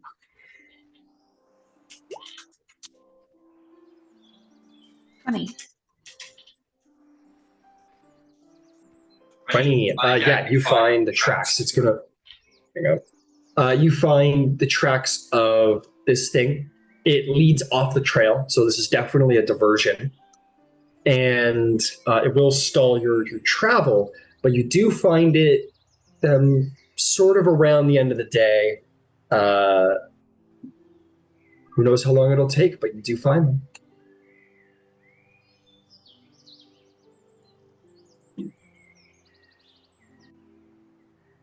Great. Great. Okay. We found it. Yeah, I don't know. So it was specifically that we had to slay it without drawing blood. Yeah, you'd have to complete the hunt, defeat it, slay it, however you want to put it, without drawing any blood.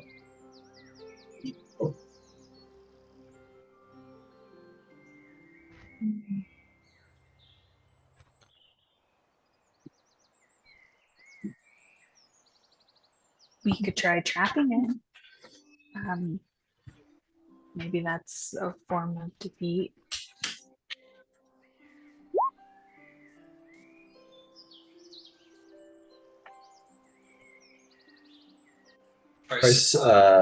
Sariah says, "Well, you have fun. I'm staying here. I'm gonna set up.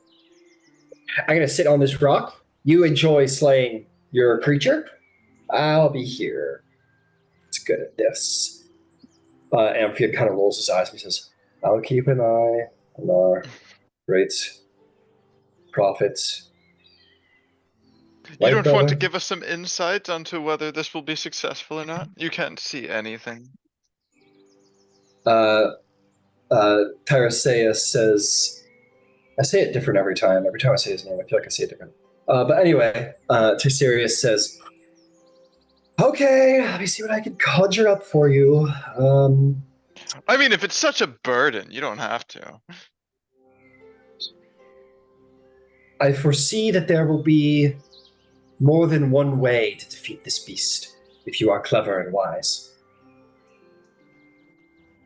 Let me see. Yeah. Okay, let us go be clever and wise. I will sleep with the beast, and then we will be successful. I will take one for the team.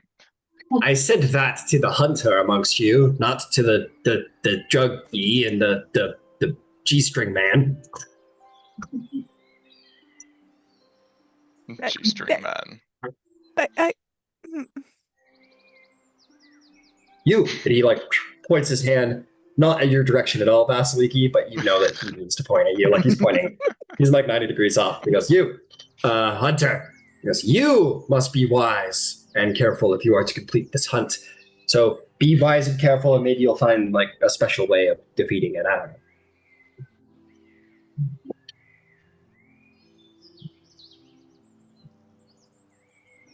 Okay, that's all. Go have fun. Well, let's be wise and careful. We could set a trap and then take it to the river and drown it. Jeez. Wild. That's all I've got.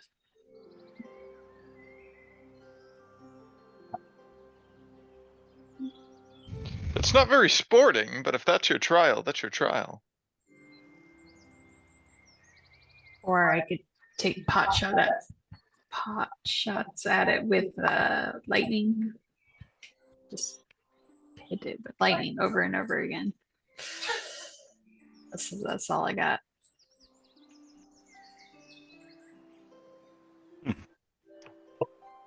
I've got seduction and insults. Like that's what I offer. I can try to grapple the beast.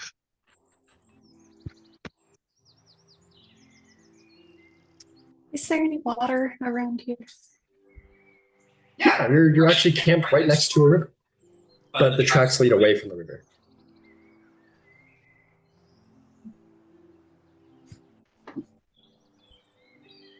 Hmm.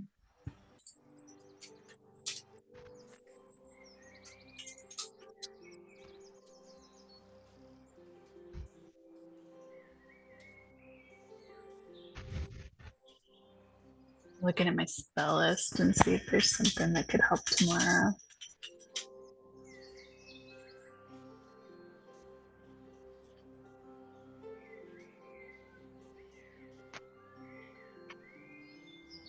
I don't know. I think we should just trap it and go from there. Well, why don't you find it first? How's that? Oh, I thought we did find it. No, you Found found the its tracks. tracks. Oh, okay. Yeah, I guess we'll go find it. Okay. What'd you roll on your survival roll? 20. 20. Okay, so you guys are just gonna form a group and go in. You want to roll a stealth check? Group stealth check? Sure. Group stealth check.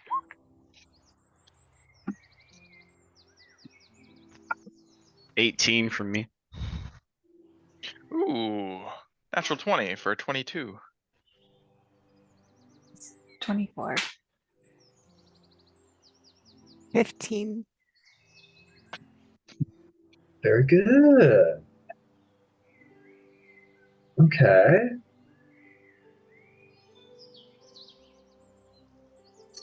Those will all be successes. You guys all get low. Does it sound like nobody rolled below a 15? Candybus, what'd you get? I got 22. Yeah, you rolled really good. Yeah, just making sure. Yeah, you guys all roll really good. You get low. As the sun goes down, you make your way through the brush, following Vasaliki as she sees the tracks and trails as she goes. This will be considered a success. And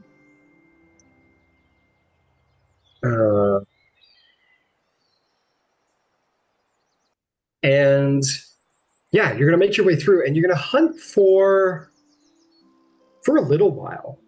Hunts don't go like they're not immediate, so you guys like make your way through the brush for maybe like an hour and a half, following the trail quietly. And eventually, you are going to find what you seek. You guys get real low, and you look through the woods. And Vasaliki, you'll see your quarry, a most fascinating creature. You see a lion, but it is not just any lion. It is very large, larger than certainly a wolf. You've never seen lion tracks before, we'll say. That's why you were like a little surprised. But this is great. This is large. This is a bit big as a horse. It has wings, large feathered wings of the same color as its tan hide, mane, but it possesses strangely human features on its face with a deep intelligence. And it sits on its rock, this like almost as if it were sunning, but it's nighttime. So the moonlight, it's almost like sunning in the moonlight, if that makes any sense. And it has its paws one over the other and sits with its head high, not lazily sort of hanging out like a beast, but almost with its head expectantly.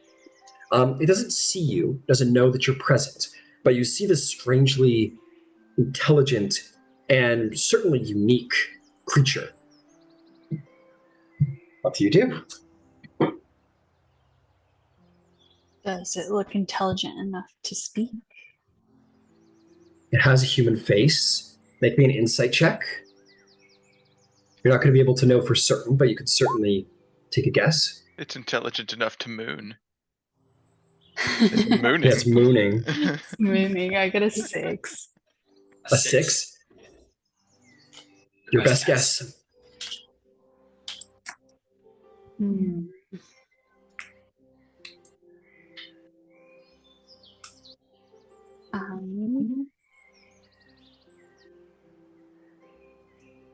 And Artemis specifically used the word slay. She said it was a hunt. She says, yeah, I'll give you the...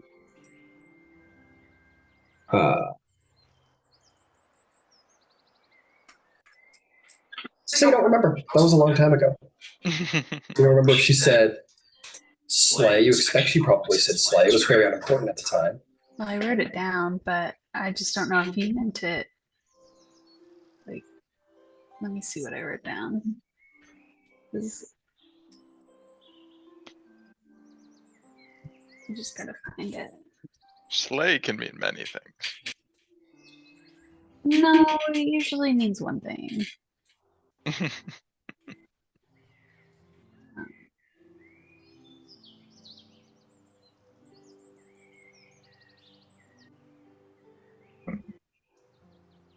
I know you said slay earlier this session, I did.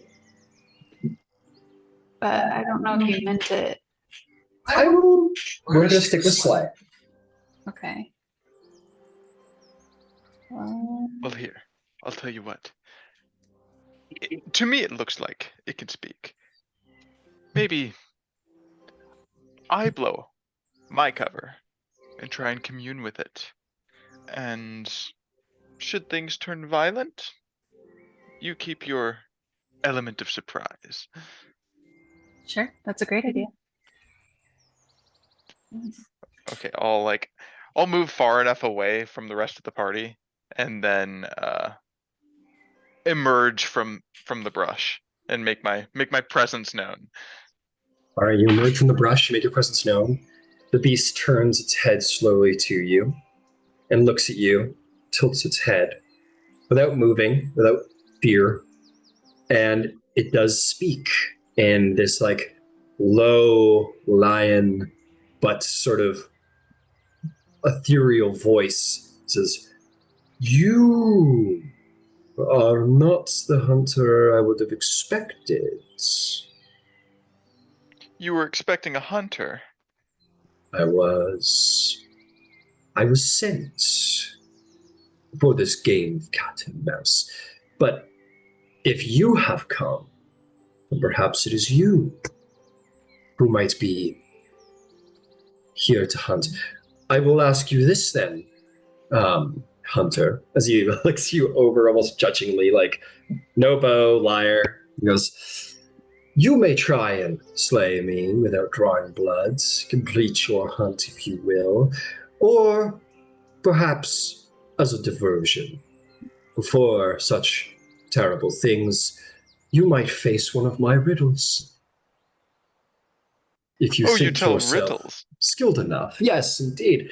Great riddles. Riddles that would confound mere mortals. It would require only the most cunning of minds to complete. A cunning but hunter mind to complete. Do Well, you dare? I'm quite daring. Very well. As it speaks, its words sort of boom into your mind, Candybus, and you feel that this is not a mere riddle that you would share with a friend. There is something deeply arcane, not arcane, but something divine behind its words, something that sort of latch onto your very mind and sort of teeter your very will on the brink of your next words. And he speaks, and I will post in the chat, so fear not. And I will say, this is a riddle for Candybus. I don't want to hear anybody trying to help them out. Can we hear what's being said? No, but you hear everything up until now, and its words almost seem to sound like underwater. And you two realize that Candybus is engaged in some kind of arcane test of wills or wit. And if you were to wish to receive this riddle, you must similarly reveal yourself and engage with the creature. You'll even see its eyes like grow wide and dilate as they look at Candybus. Candybus, I'm going to send you the riddle in private. Okay. So Zoom here chat it is on Zoom, or Zoom chat. Okay. Pretty smart. Yeah. But if anyone else wished to engage in this riddle, they could certainly come out of the brush and engage as well. Yeah, Vasaliki will come out. Now seeing that it speaks, she'll come All right, out. so Candybus is standing there going, whoa, as he's received the riddle, and the creature turns its head to you and goes, ah, much better. That is a proper hunter. You appear before me. Is it curiosity, then, that draws you from your hiding spots? Do you two wish to face my riddle before your not-so-bloody work?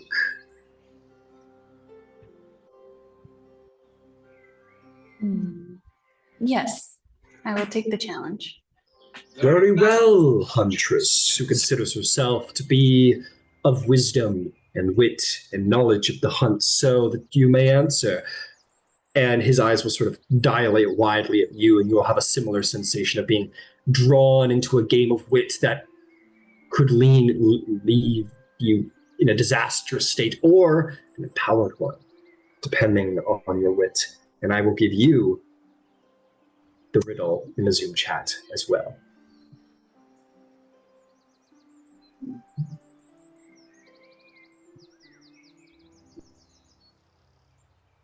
I didn't get anything yet.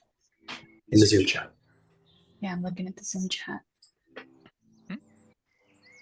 Oh, I sent it to the wrong person. That would probably be why. Don't look! Don't look! Don't look! Nah, she wasn't looking. Thyia wasn't looking. Ah, there you go. All things as they should be. Now, I will offer an option. If you guys don't know, or don't think you know, or don't want to guess, I will allow you to instead make an intelligence saving throw against the riddle itself and see if the dice can solve the riddle for you. But if you fail, you will get one guess. You feel this in where you have been engaged in this power of riddles. You will not be allowed multiple guesses. You must be decisive. You must choose one. You must have the wit and knowledge and cunning of a hunter in order to solve this riddle. We have And how one much guess time as do a they group. have? As long as they want. Is it But one they guess can only per answer or one guess just as a whole? one guess per. Okay. You guys will hear the answers, and you won't hear the riddle, but you guys will hear the answer successful or not. I have a guess. You may certainly take a guess. The Sphinx looks at you and leers with excitement.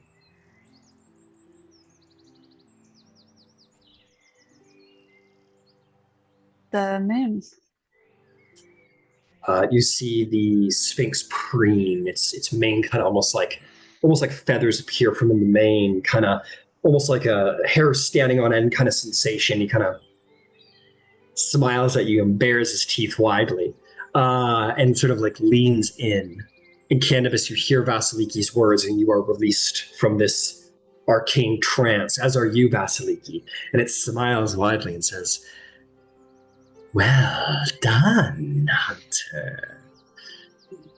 Indeed, only one who is tracked by moonlight would understand the truth of this riddle.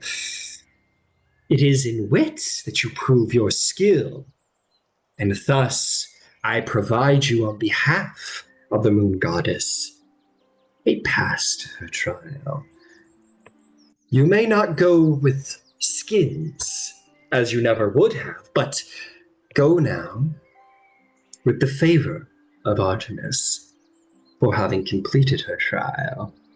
You have been most successful and earned her love, spirit, sister, and soul, as she has called you once already." And with that, you, Vasaliki, will have reached 3 favor points with Artemis, and should you choose, could become her champion.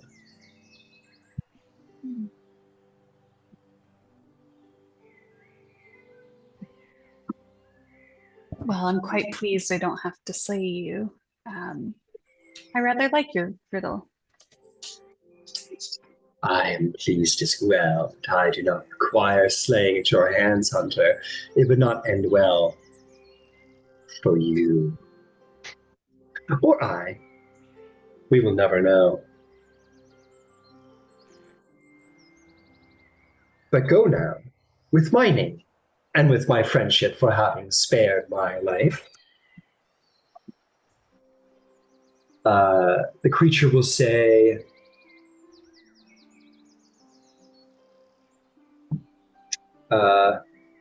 you may know me simply as I am, for I am the mighty Sphinx. Perhaps our paths will cross again one day, and on that day, I hope your wits remain true. You may pass this trial.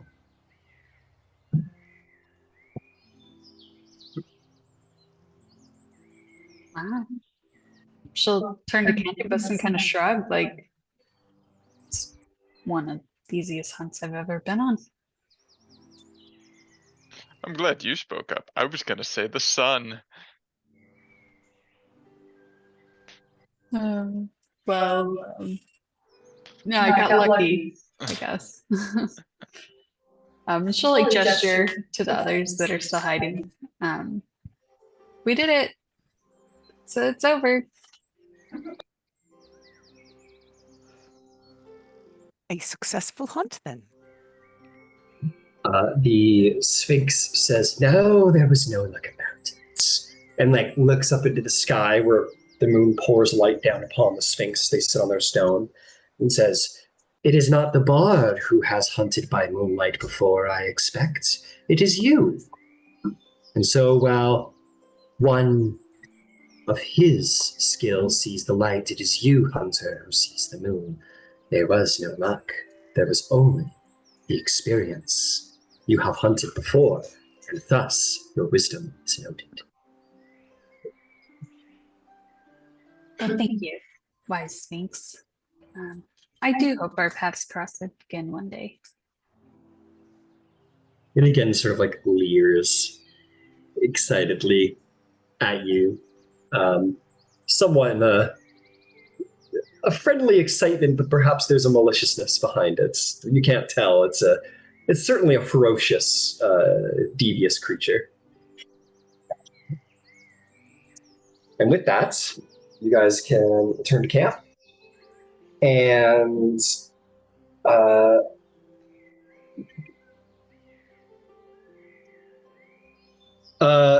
Amphion will be turning a little spit roast of some beast he had caught. And Triamenes is like, or whatever his name is. God, I need to just write it down at the beginning of each session. But yeah, Teriasis is going, now that is much more and sees you all coming through and sees Romulus and kind of like hides the food behind his back. It's even worse than breakfast. Actually, he doesn't see you coming, but he foretells that you're coming and does that. I foretell I'm going to have something thrown at my head if I don't do this. Enjoy. Cool. With that, you guys will all get a long rest. Nothing else will befall you as you sleep. And you may all get a long rest. Any other things you might want to do, conversations to be had, and travels to be done can be done after a break.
Wait for heroes to come back to their computers so we can play a cool little game.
Where are the heroes?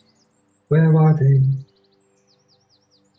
How are we going to save Greece from the monsters?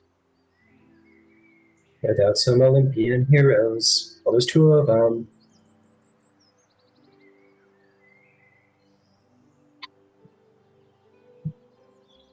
But the boys are doing shit. Not hero related. Do I have a Candybus or Romulos?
Started when we have at least 3 demigods at the table.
Okay, we'll give the gentleman a couple more minutes, a couple short minutes, and then we'll get to it. 3 or 4 minutes.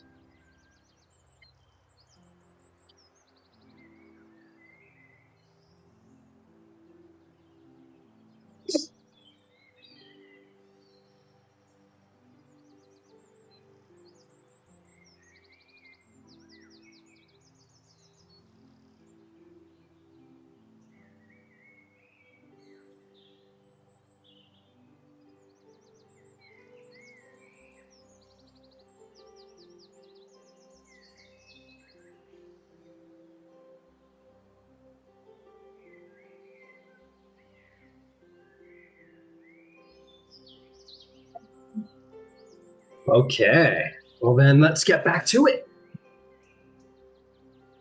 Let's get back to it.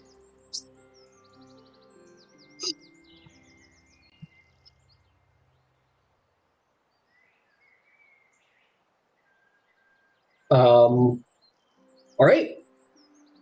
You guys pack up your things, begin to travel. Zephyr says, Is this? well, yeah, go ahead. I wanted to do this like during the long rest. Yeah, go for it. Can I access the retinue of Aphrodite? Yeah, you certainly can. Okay, give me a moment. We'll play this out real quick. This requires a music change to our lovely.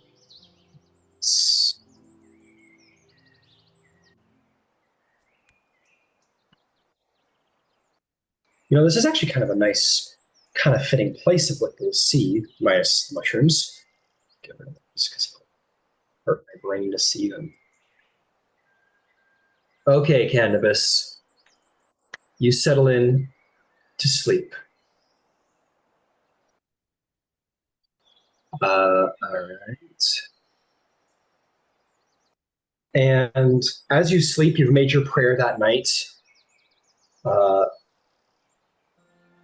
Who would you pray to visit in your dreams, I might ask? It would be because I would see one of the what are they? The Graces? The Graces, yeah. Yeah, absolutely. There's also Pythio as well, who is the nymph goddess of seduction. So yes, you sleep, and you are going to awaken in the most strange place.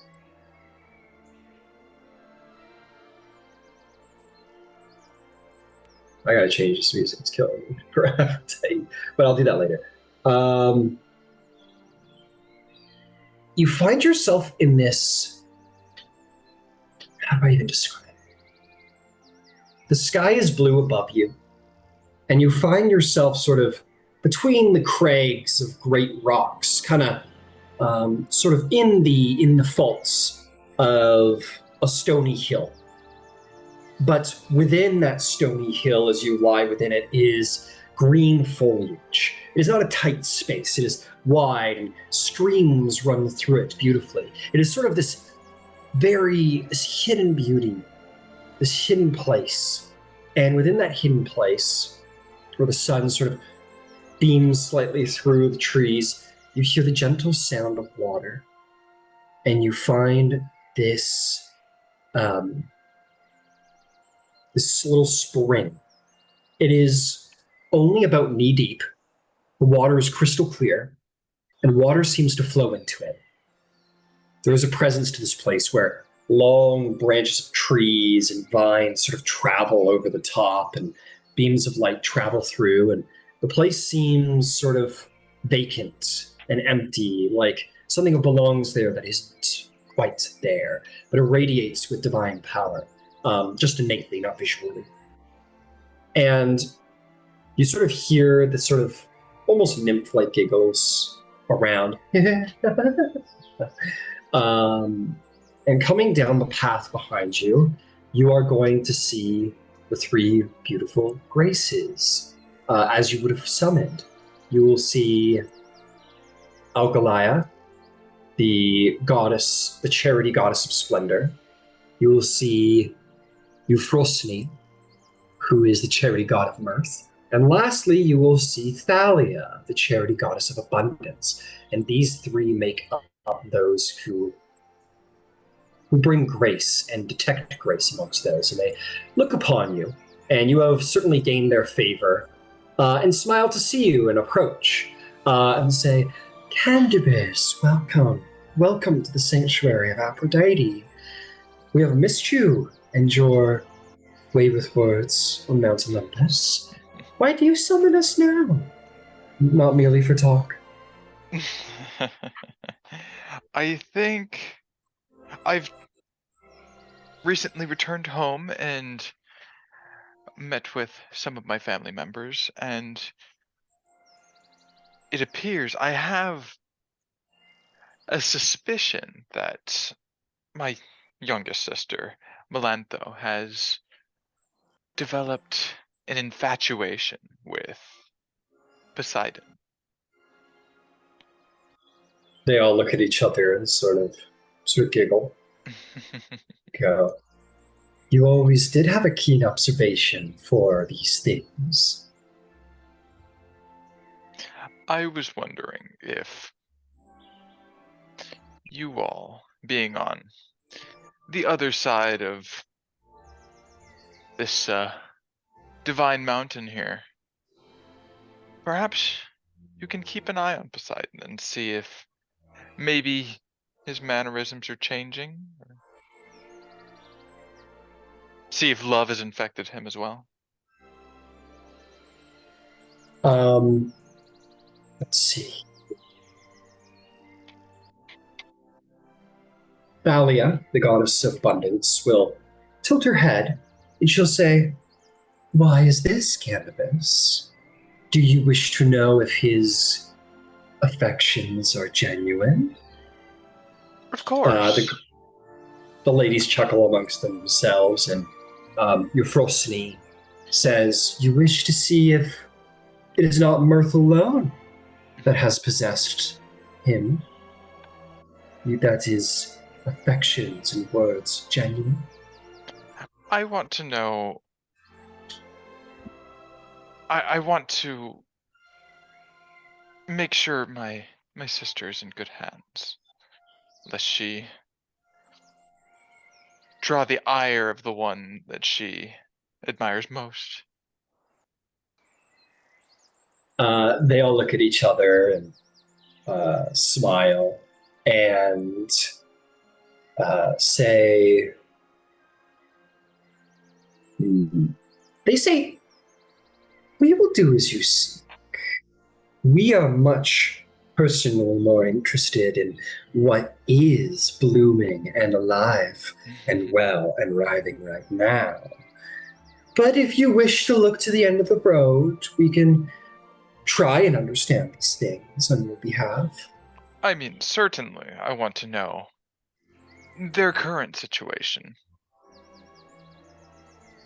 I've gotten her side, but I don't know how Poseidon feels about it. He has such a tough exterior. And they kind of, indeed he does, sisters, and they all kind of laugh about that. And Euphrosyne says, Fear not, Candybus. Where there is a god of wrath and fury, there is certainly a god of great emotion, and one who cannot contain his fury most certainly cannot contain his enthusiasms. We will see just how far they go. I would like that. And they kind of, and you can tell they're like, they look at each other with a greater excitement as to what is about to the, what has been, what is going on right now, and the abundance and the mirth and the splendor of their current affections, and care less for what's at the end of the road. But they are the Graces, and they do judge worthiness in these ways. And thus they smile And they nod politely and say, "For you, lips of desire, favored child of our matron, we will spy upon the god of the sea in fury, and see if his fury extends to who you wish, or if it is just merely love. Merely love. For now, we know how love can change like the tide." Of course. And they smile, and they will like look at each other with a mischievous look of like, "Come on, girls, let's go see if he's worth it," or whatever. And they will sort of barefoot and well garbed, sort of dance up the steps in a way like children having been sent to go find something for mom and dad, an innocent, naive excitement for a fun task they've been set up. And we'll do so with pleasure. Perfect. Beauty. All right, the graces have been unleashed on Poseidon. Yes, Thyia. It is not necessarily something that needs to be played out, but I was going to pray to Persephone and just find out, make sure Santos is okay. Let's play it out. This is your person you've resigned yourself to for as a champion. Let's meet that person. We gotta go over to the other board. I gotta give her music. Persephone. There we go.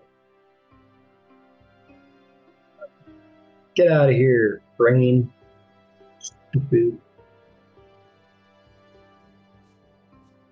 She was like a cool. Yeah, this'll do. You find yourself in a place that you've been to before somewhat. You dwelled amongst the grain and the vision of Dionysus, and here in your sleep you dream of this place again. You have done so before, I would imagine, by now. I imagine your dreams have been filled with the mirth and bliss and beauty of the Elysian fields, the golden grain and the temperate winds. But now you do not stand amongst the grain, no. Instead, you sit amongst the fine pavilion, where you would expect to find the one who rules, shall we say, this place.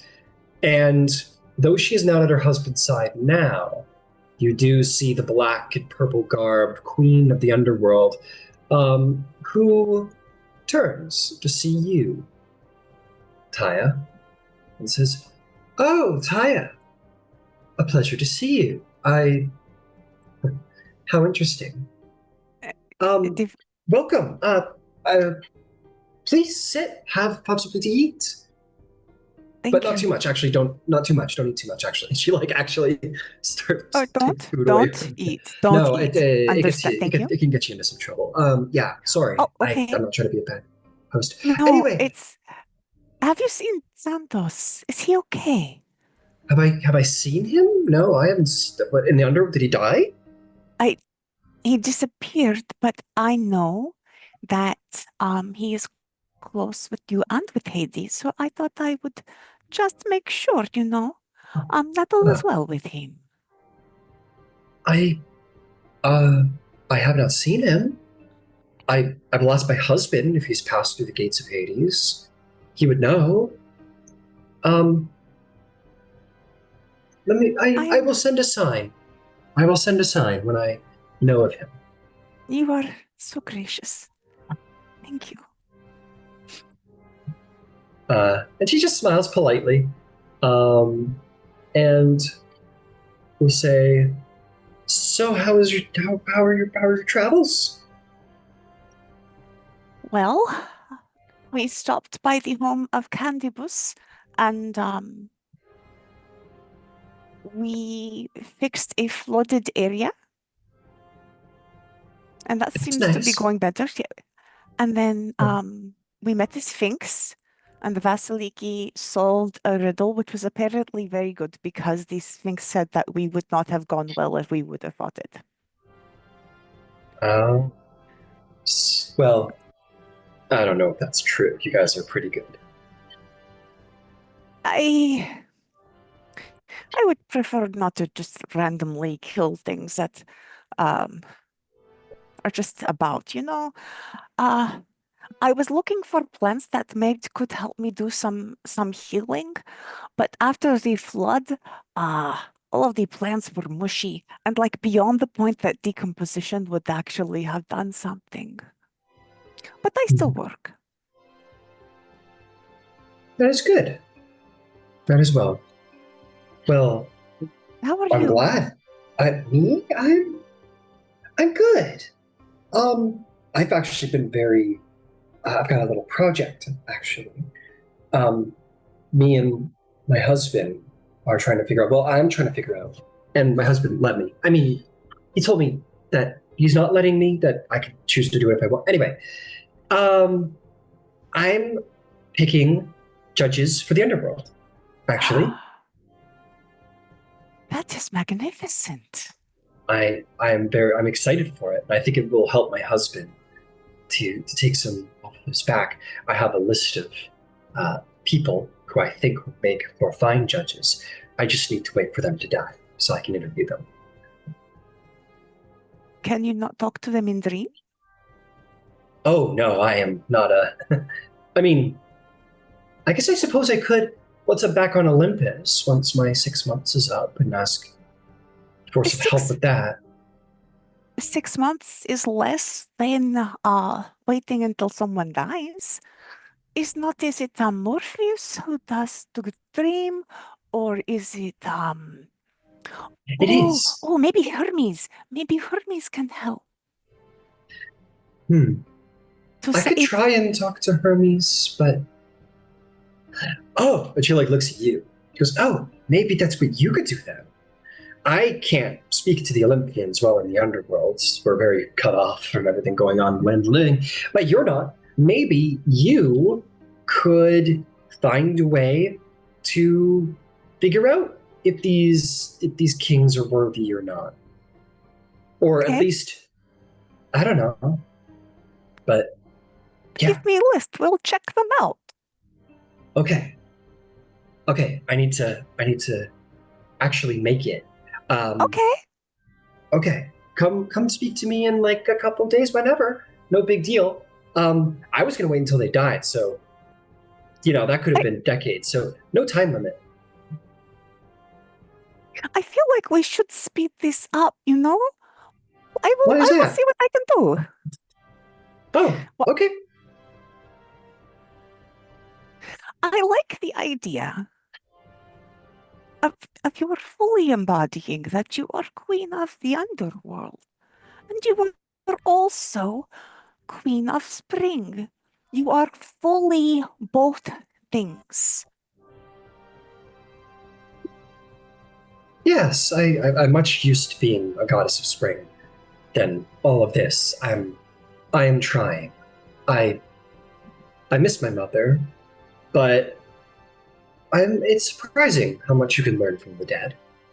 They know a great deal. Would they not know everything? No, not everything. But most things, to be sure. That sounds very exciting.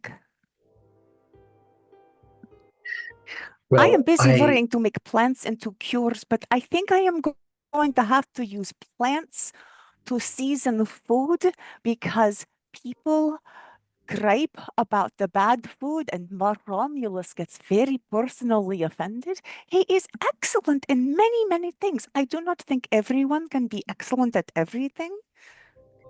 I could be wrong, but I think it is okay not to be great at a single thing, But I think I can cook. I will have to learn. It feels so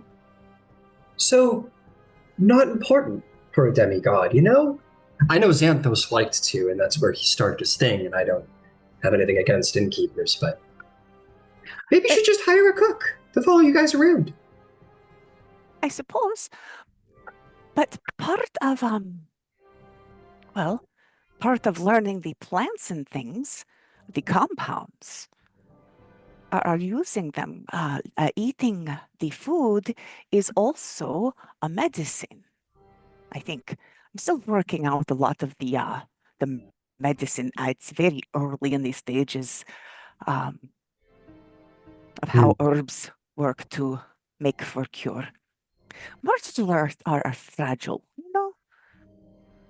I think it's quite fitting that you are my champion, but also the daughter of Dionysus, because, I mean, you want to learn about the things that grow in my domain, and, well, the Dionysian way of attempting things is very practical. Very good way to start those lessons. Thank you. Good I luck. hope to make you happy. Well, thank you. And she smiles. I will come and see you soon for more instructions, and best wishes to you and to Hades, and it is my hope that Xanthos is well and just busy with his father. He's probably fine. He's probably fine. If he were dead, he'd be here. I would have seen him by now. Exactly. I think he would be the first person he would come see. He loves you so much. I would have probably heard it from Hades if his only son died. Okay. He's probably fine.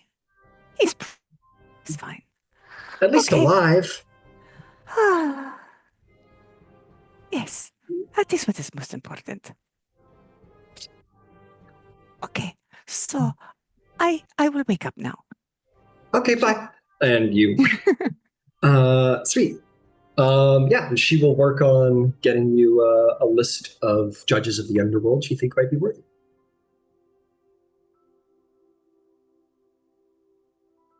Excellent. That was not bothersome at all. Yeah, he's alive at least. Probably. Okay. Is there anything else you guys want to do at camp, or shall we begin our journey? Zethus would tell you that you guys should be getting to the city of Orchomenos, or how do I pronounce that? Orchomenos today, which is a wealthy city that is just a little ways off from Thebes. Give you a place to resupply, and maybe get some news before heading into Attica, or heading deeper into Attica. Sort of the first bastion of civilization. Yeah.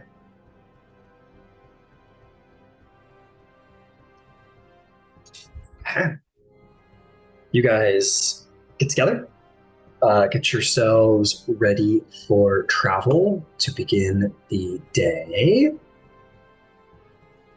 All right.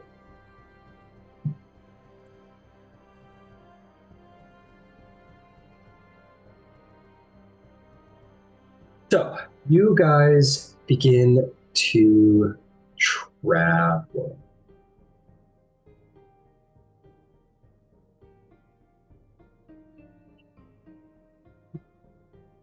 As you guys travel, you guys hear barking. You hear dogs about midway through the day. You hear a great trampling coming through. One that is concerning, and it's kind of heading in your general direction. It doesn't sound like growling and snarling and like, we're going to rip them apart, dogs. It just sounds like, just like dogs being dogs, but they're running at a great pace. And you see, barreling through the brush is this young, golden-haired, tan-skinned hunter, by the looks of it, wearing a simple tunic. He's got a quiver, he's got a bow, and he is running like the wind. And he is running like right at you guys with like big, fearful eyes.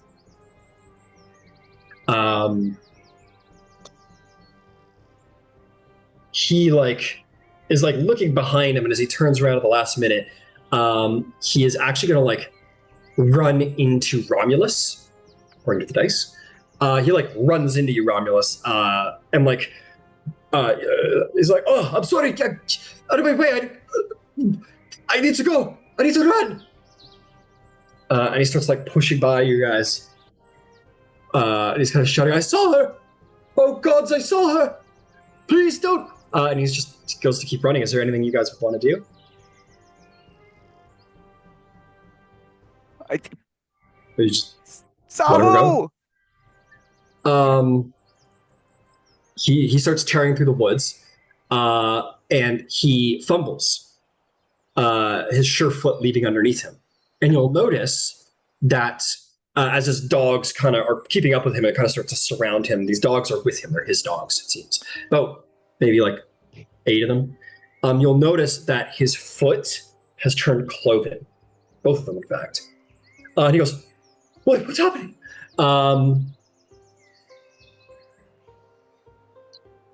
Passive perception. I'm going to ask for Vasaliki, as I imagine you were kind of leading through the wilds, being the survivalist here. Or actually, anyone proficient with survival, I'll give it to you. I have survival. Right. 15. Passive perception is 13. 13. Okay. I'll give it to both of you. You gotta look around what? Actually, I'll give it to all of you because you're probably all going what the fuck's your problem? Looking around for whatever the danger may be. Anyone who has a passive perception above 12, it's not hard to see. You see as this guy's on the ground going, what's happening? And his dogs are surrounding him. You look back to where he was running, and you are going to see Artemis standing in the woods she is wearing, I never know what to call these things. The white tunic, her white hunter's tunic. But she is soaking wet.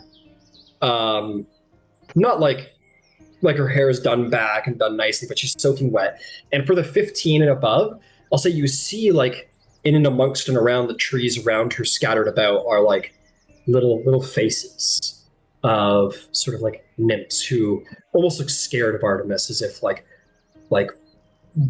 when mom's gone off the handle a bit and they're oh, I don't want to get in trouble. And you see Artemis sort of with her hand outstretched and kind of does one of these and looks angrily upon the young man. And you're going to see his legs begin to thickly fur and his body transform. He goes, no. And you're going to see his body in a matter of seconds transform into a great elk. And he sort of fumbles around, and the dogs all kind of perk up, lift their heads, turn to him, kind of sniff, sort of bow their heads and sort of growl as the elk clambers to its feet. The dogs look like they're about to jump and try and kill and eat the elk. Would any of you wish to intervene? I'm not getting in the middle of this. Artemis turned him into elk? I am not standing in the way of this. What did he do to upset Artemis? All right. You guys watch the scene unfold and we're going to maybe even step out of the sight line. Avert my eyes. Yeah, I didn't see nothing. And you will see the dogs jump on the elk as it starts running through the woods fearfully, and this pack of some 5 or 6 dogs chasing it down, jumping onto it, biting its hindquarters, biting up at its neck. It kind of goes tearing off into the woods as it helplessly is being attacked by this faster, vicious pack of hunting dogs. Leaving behind shreds of clothing and a short bow and a quiver of arrows. And as it runs off into the woods, being ripped apart, Artemis kind of almost shaking in her fury, sort of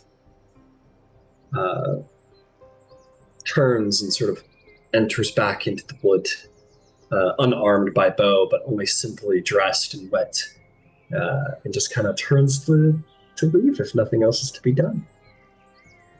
And the nymphs will kind of file in behind, looking fearful of her wrath. Is there anything anyone would like to do before she vanishes, or do you just let that scene unfold? Well, let that be a lesson. Don't anger the gods. I would not. I would never anger gods. You know, I'm. I feel like she wants her space right now. You know, I feel like she just wants some alone time.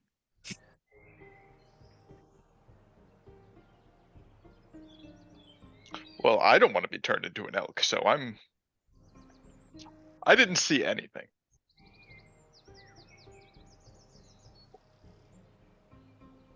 Tricerius says, I didn't see shit. I don't know what happened. Chrysius. Christ. You said it, Triceratops. I think I'm going to make a special folder of the gods you guys are traveling with, I think. Like characters you guys are hanging with. So that I can keep track.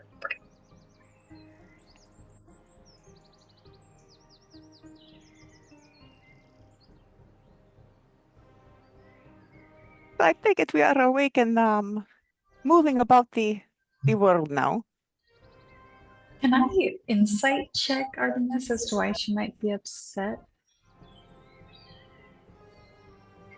Tell me, how do you think Vasaliki could look at this scene and interpret exactly what happened?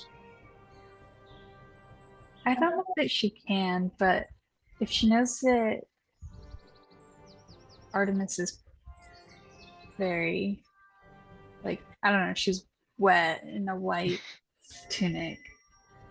I don't know if she was like spied upon by this man, or like maybe he like tricked her somehow and got her wet. I don't know. I think like he did something to her and now she's, He said, I saw her. yes, maybe spied upon her while she was, I mean, I don't know. Well, then let's just leave it at that. It seems that you've already made a guess, and a guess is all you can really do, unfortunately. It is no insight check to guess that whatever he did made her very, very angry. So it seems you have already gained for yourself a guess as to what happened, and I think that will suffice if you would agree.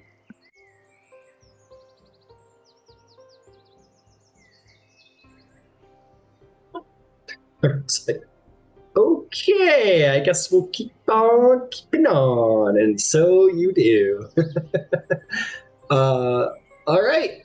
I mean, maybe the dogs also saw it. We could speak to one of them. No, I don't. I don't. Let us go to where we were going. I talked to Persephone. Uh, Any insight into what happened to Xanthos?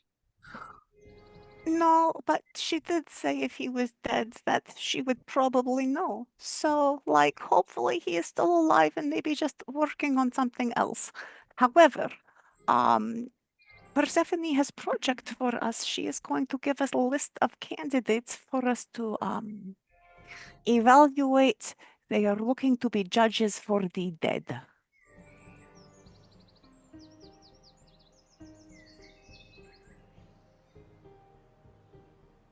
So yes, we will have that to do.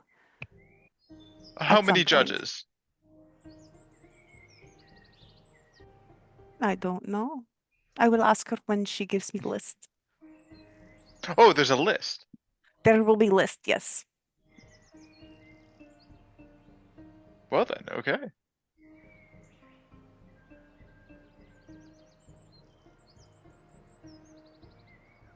Okay. Travel, travel, travel.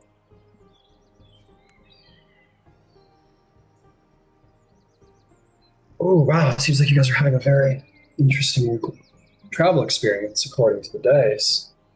Oh, I was dying to do that particular encounter. Uh,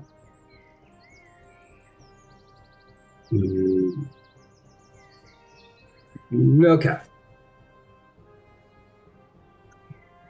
All right. Let's see. What is in your way?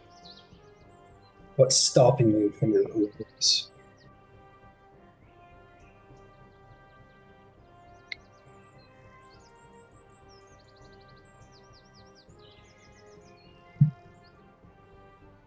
Okay. As you're traveling through the woods, you are going to hear ahead some, some sort of low growling kind of sounds, low growling sounds. And you're like, oh, doesn't sound good. And you're going to see coming out of the brush is a little baby black bear. And sort of comes out kind of stumbly. It's got fur on it, but it still seems to be getting used to its paws. And goes at you guys. He kind of looks at Vasaliki, kind of wiggles his bum in the air, and kind of like jumps on your foot, Vasaliki. It starts like teething at your shin. It hurts a little bit, but like it's more cute than painful. Oh my god, that's so adorable. But Vasaliki would shake it off and raise her bow to the woods and look for Mama Bear. Take a perception check. No, I thought you were just gonna kill it on the spot. I thought you were gonna like dinner. They taste better when they're young. Like veal. Fuck. So dark. 11 on perception.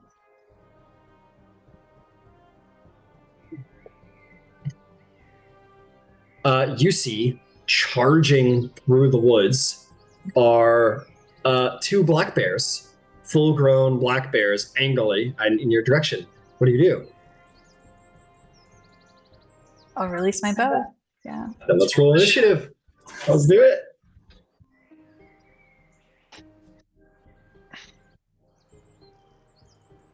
Let's Well, have this us a is little beer.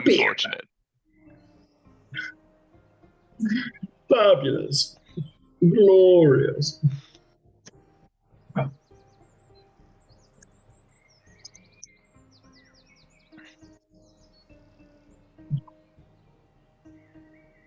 Damn, you're gonna kill.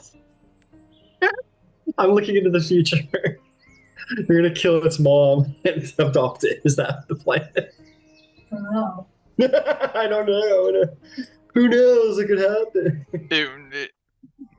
There was no way to prevent it. Yeah. It shouldn't have fucked with me. I don't know what to tell you. Maybe we step away from baby bear and let mama take it. Arrow well, is already sailing, unfortunately. It will fail us. It will feed us for a while. Yeah, the baby will feed you guys. It'll be a nice appetizer. Excuse What are me. we, savages? Yeah, there's two of them, by the way. Two black bears. And then the little baby bear trying to eat Vasaliki for dinner. Oh my god! It's a big phone. Oh Enchanted. no, there we go. Okay, that is big bear.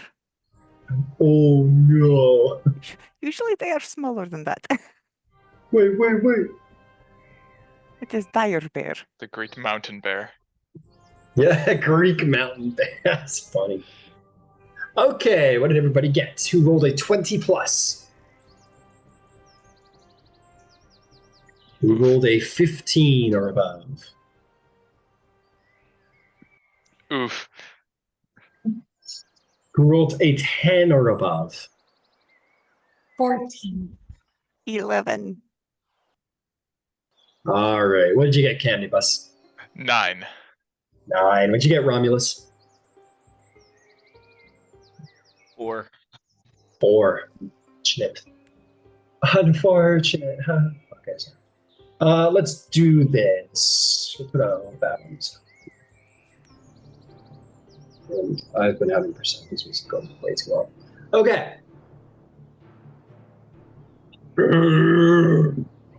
Angry bear sound. Rah! Comes roaring through the woods. This one's going after you, Vasaliki, because you kicked his baby. Like, fuck off. And the bear comes over and roars and gets up on its hind legs and swings a great paw. That is going to be a 16 to hit. That'll miss.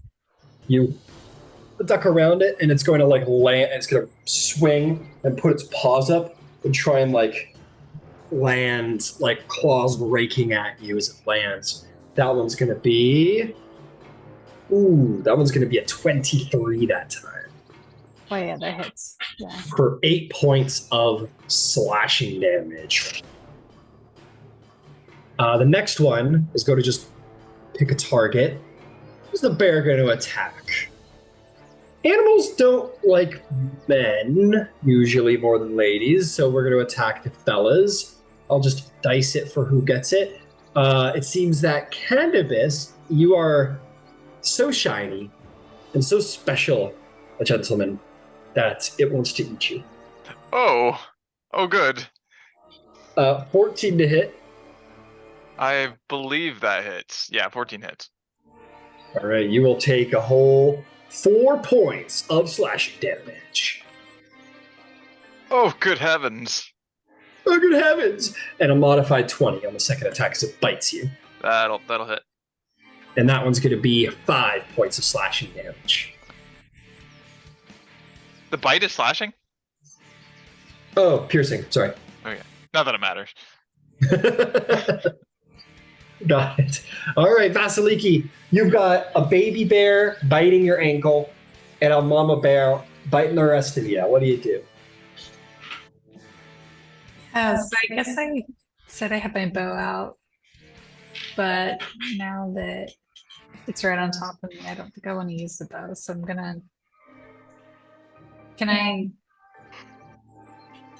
drop it and draw my spear and shield, or just the spear? You're not going to be able to get the shield. The shield is a full action to equip, but per new rules, you can stow as a free action, and then you can draw as part of an attack with a new weapon.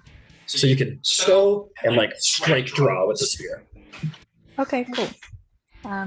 Sweet. We will do that, and I want to use my bonus action first, though, to do my new ability with Artemis, the True Hunter's Mark.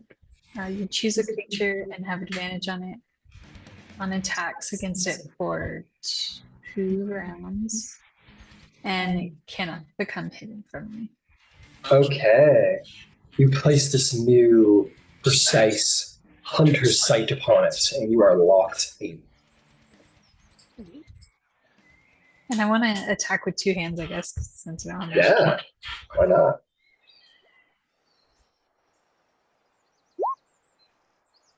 17. 17 will hit.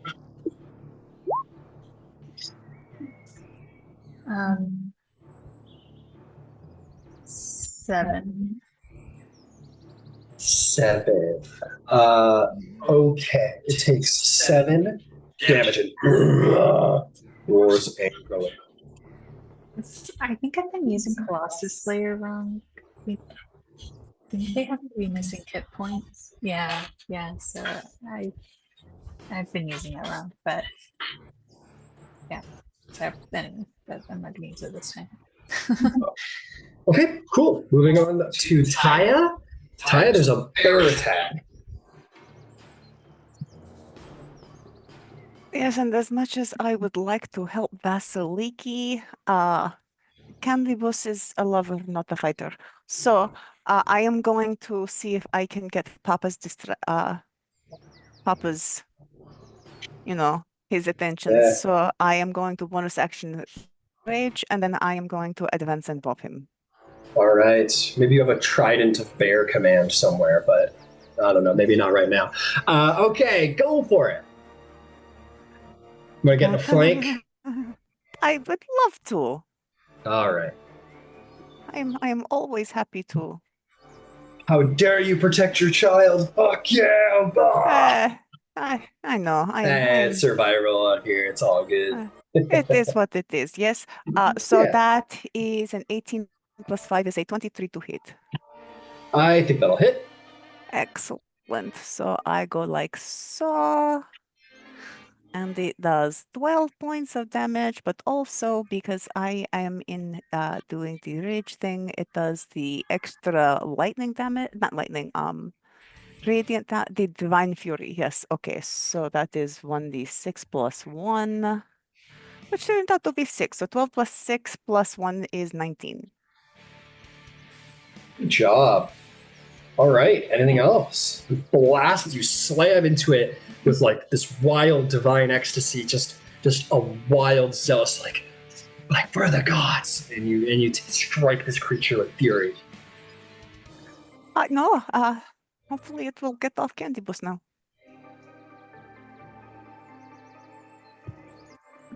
All right. That will bring us to indeed Candybus. Actually, you kill the bear outright, if I'm not mistaken. You show up like it's biting at you, Candybus. You're like, oh no! And just jumping on the back of it with wild in her eyes, just like maybe sort of a kind of a freaky smirk on her face.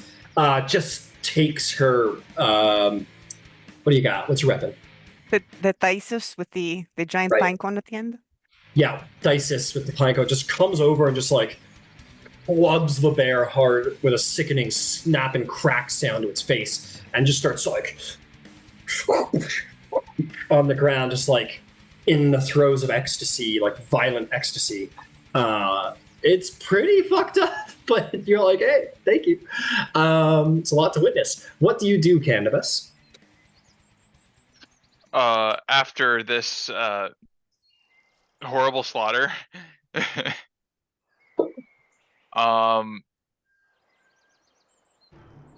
let's see here. What do I do? I am going to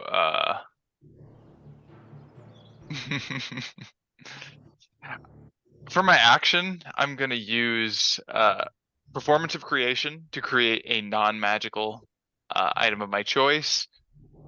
Nice. Within 10 feet of me, I'm gonna do it next to the baby bear, and I'm going to make a cage. All right. Damn. Next to it. All right. You put a little cage right next to the baby bear. It's got to be in an unoccupied spot. So. Fair enough. You make a baby bear-sized cage right next to it. Is there anything else you'd like to do? Yeah. Would it be an action to kind of like push him into it? Yes, definitely. Okay. You can make a contested grapple check against the baby bear if you want to. I don't think. But I used my action to make the cage. Oh, you did. Okay, fair enough. But bonus action. That's perfectly fine. I do have a bonus action. I have a bardic inspiration that I will I'll give to Romulos as he is next primed and ready to act. Very cool. All right, beautiful. Bardic inspiration to the great warrior Romulus. There is a bear, well, 2 bears and a dead one. What would you like to do?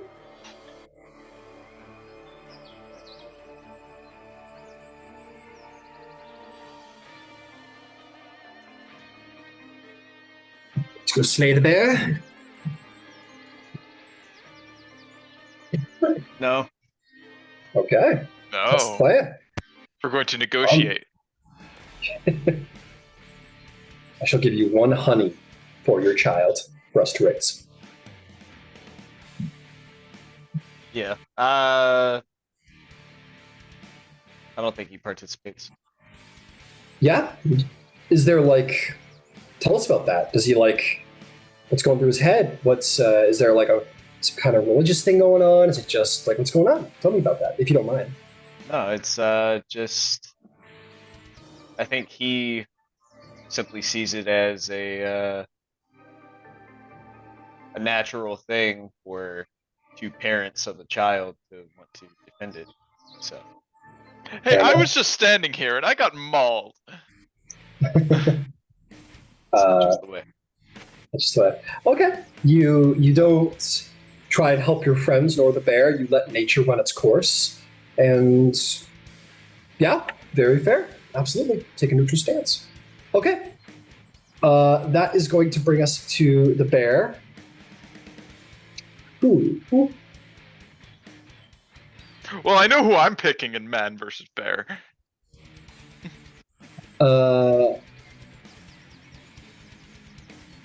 I think gets like speared pretty bad. And let's go have him. I think it kind of like draws back off of the spear. It kind of, and it's gonna like reach down and kind of like grab its baby very successfully. And we'll use its action to do that, and is going to turn and just start running away. Would Thyia or Vasaliki like to take the opportunity to defeat the bear?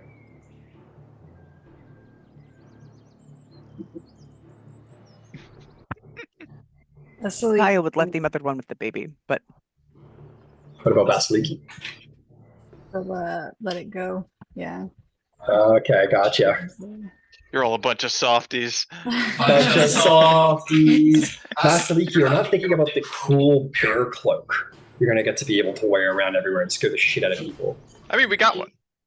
You got one, that's true. That's true. But hey, only really Thyia can wear it. Thyia killed the bear. You know, you can't wear someone else's trophy. All right. The black bear takes its child, roars, and takes off into the woods. And like runs with tremendous speed straight up a nearby tree. Goes 30 feet straight up a tree in a matter of seconds. Just literally like that. You guys, oh, fuck. And learn that bears can climb pretty fucking quick when they want to. And that will be the combat as it just sits in the tree with its baby on a branch, just kind of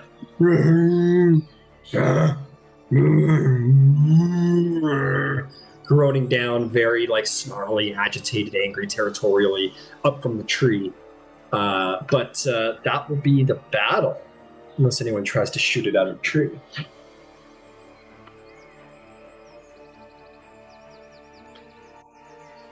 I'll since we have a bunch of softies in the group, I am one myself as well.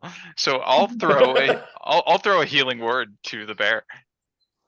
All right, kind of heals it. You see that the bear is like, it isn't really aware of what's going on too much. The pain's receded. Like, Does it even work? Yeah. I yeah, can see within it range. works. Okay. I didn't know if it needed to understand what I was saying. No, you're totally. Be healed, bear. Be Is healed. the- You get 6 + 3, 9 hit points. The bear fully recovers. You see as Candybus says these words, the like blood drops coming from the tree just like really diminish until a couple of drops just left in the fur kind of go. But the bear, much like an animal who has ate and now no longer feels hungry, not necessarily understanding the connection between the two, being a wild animal, it continues to like snarl and groan. But you do notice it stops licking its wounds, which is good. So yeah, good job, Candybus. Big softy. The bear kind of and like looks like it's gonna fall out of the tree at any moment, but the mama bear keeps like batting it back up onto the branch.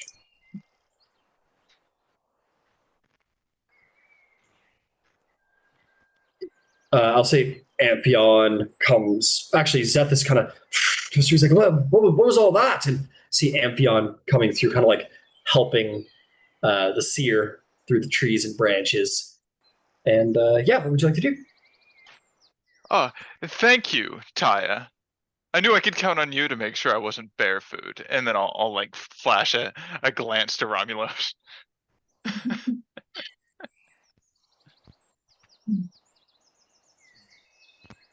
I'm glad you survived. Of course. What was that, Romulus? I did- think your mic's a little far away. Yeah. I said I'm glad you survived. I am too. So glad you survived. Well, I guess we are. Are we close enough to town to sleep in town tonight? Zethus says, yes, we should, before daybreak, we should get there. Then we should go. That way nobody has to be around when I try to make bear for dinner. But I do not want to skin it in front of mom and baby, so she'll like put the bear up over her shoulders. Oh, yeah, fair. You are certainly strong enough, and it's a large bear, but you're fine. You probably won't want to do this for too long, though. Like, you're not carrying this around all day. But No. certainly long enough that, like, yeah, you carry away the corpse. You leave the bear behind. Everybody be very cautious. It doesn't jump out of the tree and try and maul one of you. And it doesn't. Vasaliki, you leave behind your potential pet, your potential baby. Yeah, so you guys sort of like make your ways away. I'll just say, like, as I've always said, there's 24 hours in a day. You travel 8 hours a day. You have to sleep 8 hours a day, leaving another 8 hours for pit stops and breaks and whatever. So we'll say that in the middle there, at some point, maybe you guys stop for lunch. Go ahead and make me a survival check, Thyia, to see how well you can harvest your bear. Definitely You're short killed. resting. Yeah, and everybody can short rest too.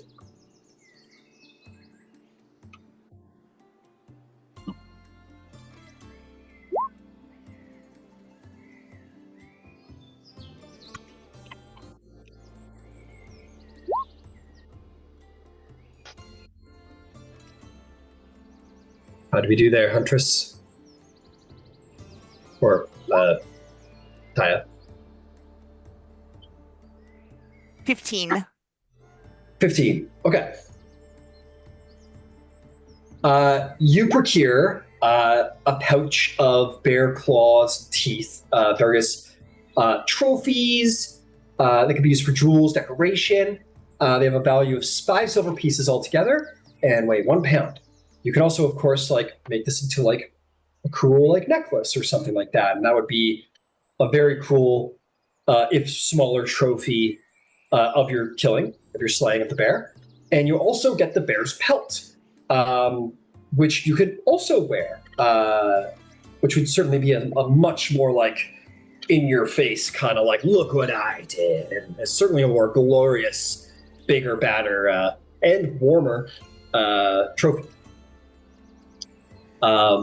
It is worth 5 gold. It weighs 5 pounds. And if you're proficient with leather workers' tools, it can be made into leather armor. And you can, I'll just leave it to your imagination what you could probably do with this pelt. Rugs, so on and so forth. With that, you can add those to your inventory and keep on keeping on, folks. But that will be all of the adventures of the evening, and you guys are going to come to the first bastion of civilization since Iolcos. Thyia was a city, but it was on tough times. So this is the first kind of real wall, nice city since then. I'll give you guys your handout with an image of what the damn place looks like.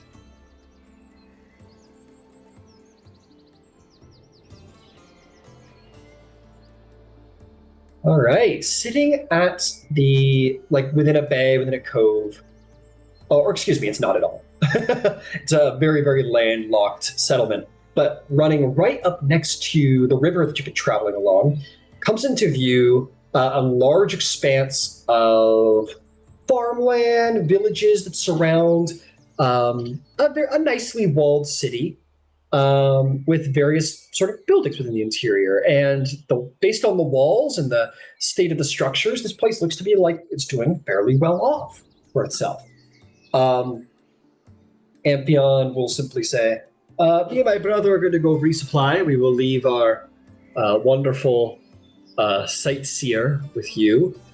And I'd recommend restocking with what you need, buying, selling as you'd like. This is a good place for trade before Thebes, and maybe you might learn something about the news around Attica. I've been gone for a time, so maybe learn what's going on in the region. And he will take off with his brother. And you guys can spend as much time here, as little time here as you like, but it is a good place for supplies and information. Handout is in roll 20. I work on my map. Yeah, go for it.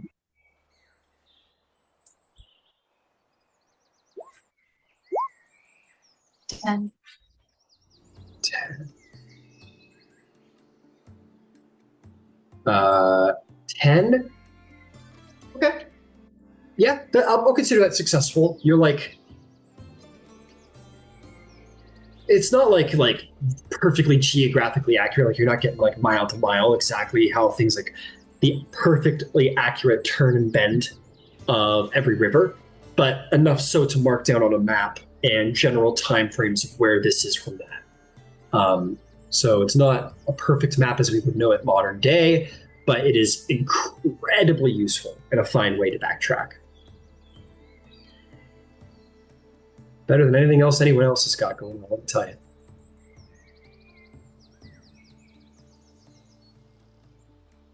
Just open up your Thought of War here.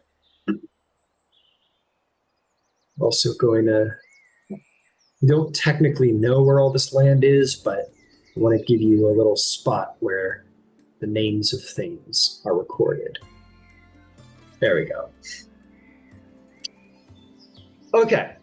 Magnificent. So I will say, Vasaliki, you like find a spot to like sit down and like sketch out what you've seen today in like some tavern or something. And you're given a wide berth for maybe a number of reasons, but you get like kind of looks of like, oh, what is she doing over there? And like you get the sense a lot of people don't see, women not only armed and armored, but doing intelligent craft work.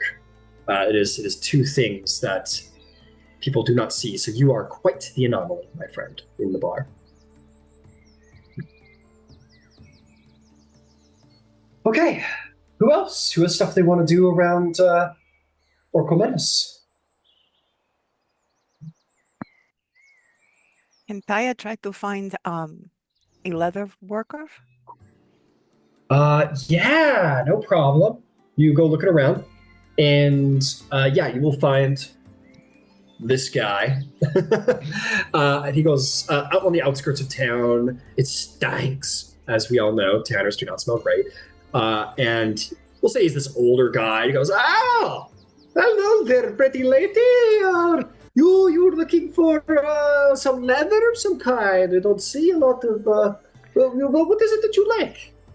She's going to put the bear pelt down that she's scraped clean. So there's no dead skin on it. It's just the pelt. Yeah. And she's going to do the same with the dragonborn pelt.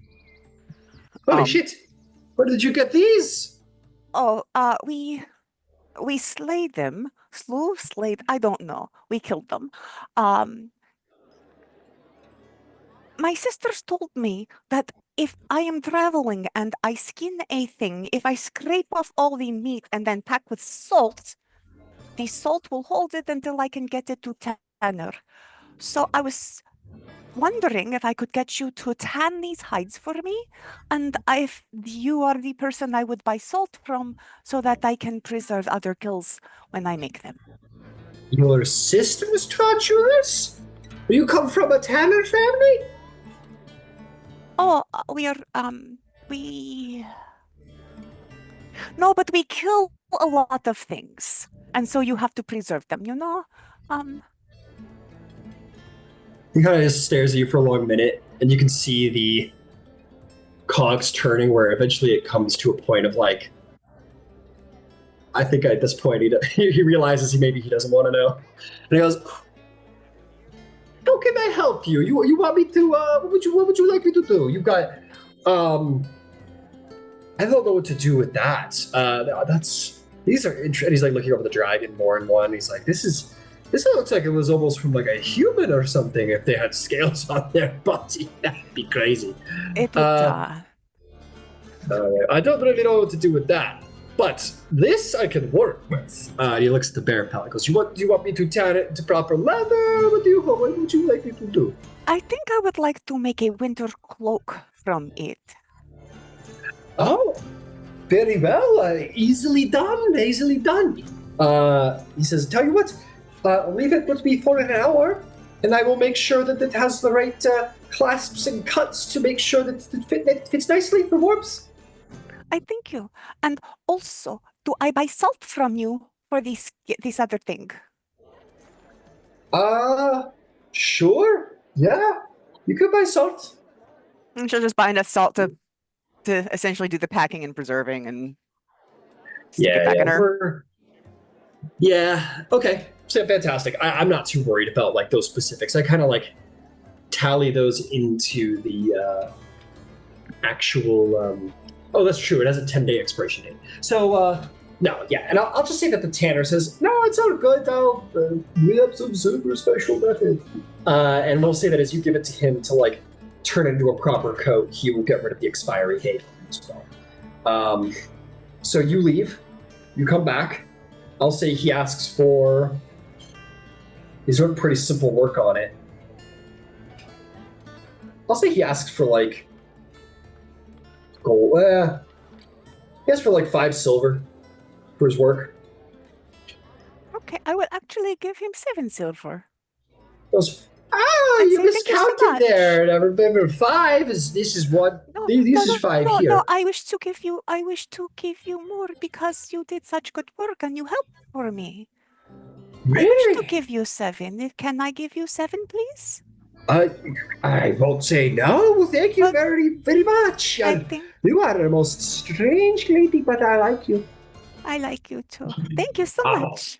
Well, here is your cloak. I don't know what to do with the scaly skin thing, but it's a little thin to make into leather. But here is the better cloak. It will just sit upon you like a mantle. It is perfect. Thank you so much.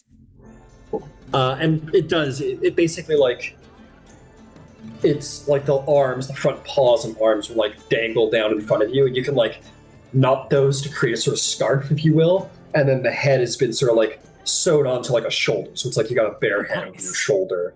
The rest of it sort of drapes down your back, and he's kind of like cut the legs, the back legs off, and kind of seam them together to kind of pack it in a little bit more. So yeah, it'll serve as like a nice coat and mantle as well. And you can like leave it open, or you can like, tie it up. Yeah. But yeah.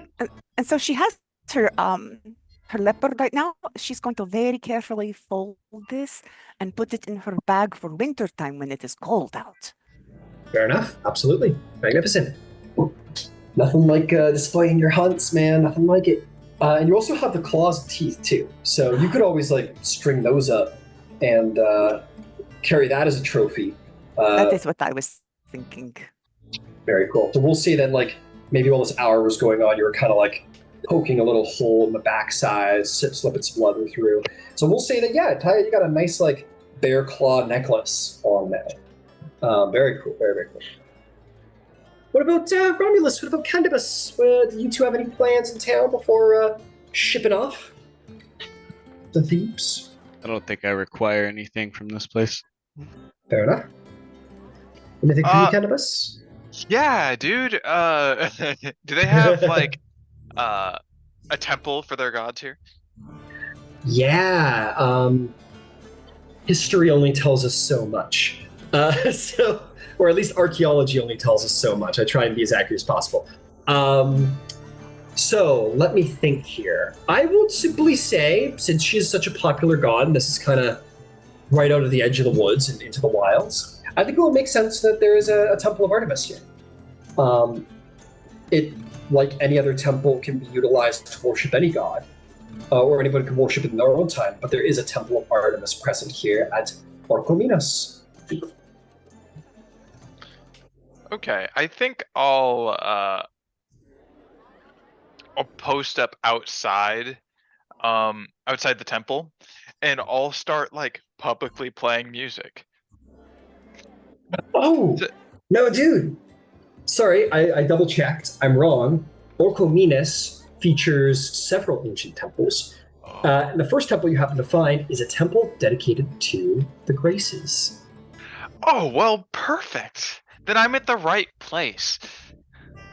Very cool.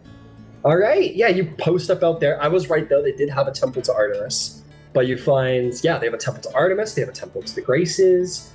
They have a temple to Apollo. Yeah, those would be the three that they got. So yeah, you post up outside the Temple of the Graces and start playing your music. Is that it? Yeah, come forth, all, just like passersby. Demigods have graced your fine city.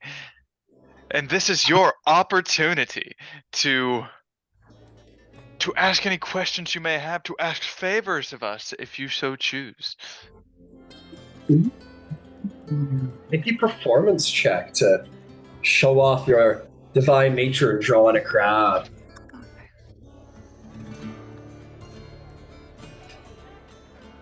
I've played better. 10. Oh, a 10. You still get interest. You definitely still get interest. Let's see here. Should have called for advantage, but No, it's all good. It's all good. People kind of come up and are like, oh, they're very excited and interested to hear about your tales. They're like, stories are everywhere. That's mighty Zeus summoned demigods to his mountain. Is it true? it is true, and I was one of them. Whoa! What was Mount Olympus like? Oh, it was a treacherous journey up, but once you reach the realm of the gods, it is purely divine. Oh. Someone says, are you the demigod who saved Thebes from the fortress of Gala a couple of weeks ago? That saved Thebes. I am not that one. I am from Thyia. We saved Thyia just a couple days ago. But I do travel with the king of Thebes. Oh, they're like, well, and they ask you all kinds of questions like, is it true that the king of Thebes can build things with his lyre? Is it true that's like Artemis dwells in these woods? Is it true? Is it true? Is it true? And, yes, and yes. And they're all like, ah! And I will say, like, Vasaliki, you're like trying to work on your map and ignore all of these people staring at you like you shouldn't be able to do the things you're capable of. It pisses you off, maybe, who knows. And then the door flies open. You see Candybus, maybe like his arms around like a lad and a lady, and a little band posse is like following behind. They're like, ah! And they like make their way over, and everyone's like, make room, the demigods from Thyia, the savior of Thyia is in the mind. And they all like, Candybus is like celebrated as like the sole savior of Thyia, and I didn't say that. They just assumed that. To be very clear. And yeah, they buy you drinks, Candybus, and they hear of your tales, and you are the spotlight here in the middle of the city for the evening. That is for sure. As the lips of desire should be. Oh, lips of desire. You certainly get some invitations. Lips of desire. The mere, your mere connection to Aphrodite alone will be enough. On top of your demigod nature, you will be paid. Drinks will be paid for you, Candybus. A room will be made available. Maybe a couple. Maybe a couple. But for the rest of you, those of you who wish to sleep in a nice bed with a hot meal, will need to pay up. Let's see. Let's call it 8 silver for a meal and a bed. Make sure you've been marking off your rations, folks. I thought we had been like killing things and eating them. That was flavor, but unless you actually said that shit, you were I'm doing sorry. that. Yeah, unless you I- actually said you do that. Oh. I've been assuming that you've been marking off your rations. Apologies, Thyia will start killing things. No problem. Cool. Yeah, you all head to sleep. You all wake up in the morning, and I'm just gonna do this. I assume you want to just like get to Thebes.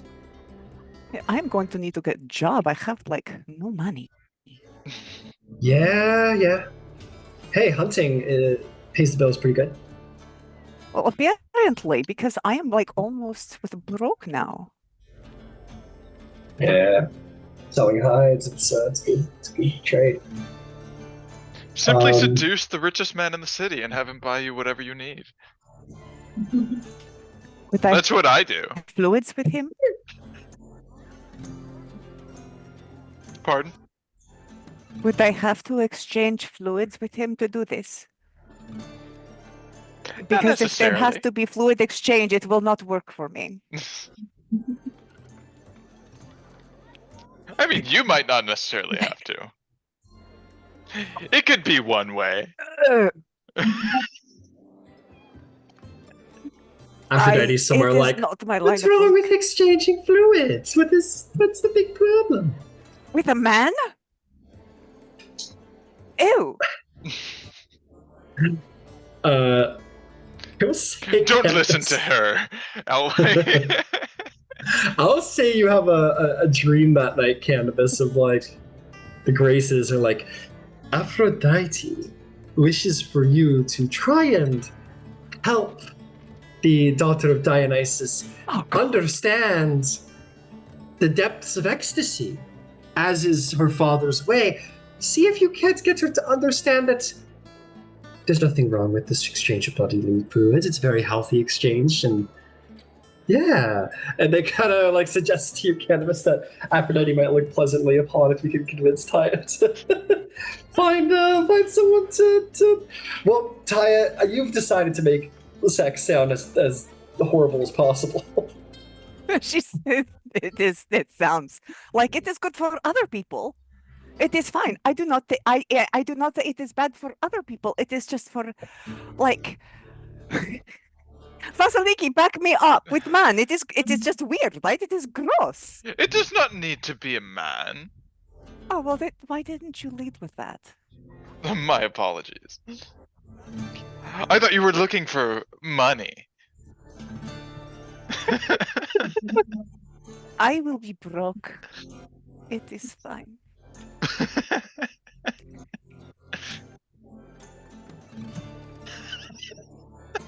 Okay. I'm gonna say what happens the next day is you guys have these conversations on the road to Thebes.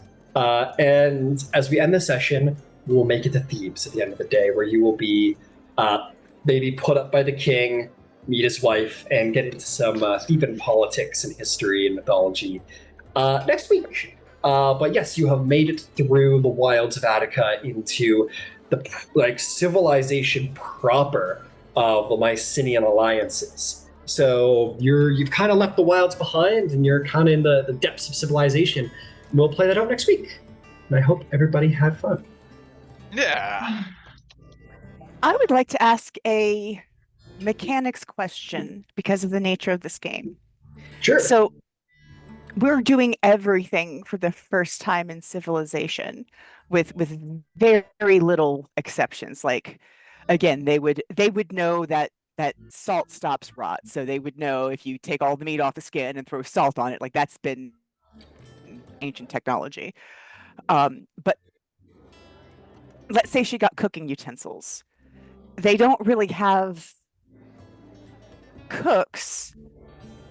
So how would she start to get proficiency? Would it just be it's a crapshoot until she has clocked X number of hours and then she has proficiency? Or how do I we would say it works just this because we're combining like ancient realities with mechanics of D&D. So I would say it works just the same. I am certain that they have designated people who cook in ancient Greece. Low We cost traveled 2 with gold one. a week. Yeah, you traveled with one. And So you will unfortunately, she doesn't still- have the money to learn. Yeah, so you would still need to, like you can Again, pick the up things offer on the stands. road. You can seduce Yeah, somebody and then they can teach you. You can pick up things on the road. Like there's definitely a flavor of like, oh, I'm not skilled at it, but I've been cooking for a long time, unskilled. I've gotten a bit better, but like, it's no substitute to like actual training and actual like the gaining of knowledge of someone who's got really good at it. So we're gonna say you still will require a trainer. Okay, because she's not looking to become a chef. But Yeah, you can pack cooking does- utensils and still try and do something nice at the end of the day. You're just not going to get bonuses for it because you're not proficient. but also like she's proficient in brewer supplies and poisoners, and like so she does a lot of things with herbs. It just seems like without a cook, she would be kind of the natural person to eat. She skins things. At least the food will be seasoned. Well, I will say, like, anybody who would wish to take the role of cook, I don't think there needs to be, like, a resume for it. I mean, cooking is kind of a general life skill that people should have. So if Vasaliki wanted to be the cook, I don't think there needs to be a resume about it. So anyone who wants to cook up cooking utensils is welcome to have fun with that. Maybe you guys can rotate or have a group set. And it's like, oh, and that's what a lot of people do in camp because, oh, Romulus, it's your turn to cook tonight kind of thing. So it's entirely up to you guys how you want to play that out. I feel like food is just such a huge part of Greek companionship. Like that was a thing that I noticed in Greece that's very much like in New Orleans, that at the end of the day, there was often a meal like at 10 o'clock at night where everyone would just get together and drink and dance and whatever. Yes, Greece absolutely has a huge, and this is perhaps why Dionysus is considered like probably the most important or most popular god, is because there's a lot of gathering and partying, and a lot of that has to do, yes, with like eating food. Yeah, me and Sariah also were there, and yeah, that's a humongous part of the culture. So I think unlike here, where I'd be like, well, it'd be good if we could have some nice food. No, I agree. Culturally, in ancient Greece, I think cooking and having good food would be a very big point of like socialization and culture. So, but this is all getting into like, I don't know. I'm sorry. No, there's nothing to be sorry. I'm just saying it gets into like Greek culture, which is why we're all here to enjoy the Greek culture. So yeah, whatever anyone wants to do. So if Thyia was like, oh, that was a pretty important part of our group, and now that Xanthos is gone, I'll pick up that. Go right ahead. Very good. And I'm going to try to make some mead. Cool. All right, folks. Well, I'm going to take off. Bye. See you tonight. See you Take care. See you tonight.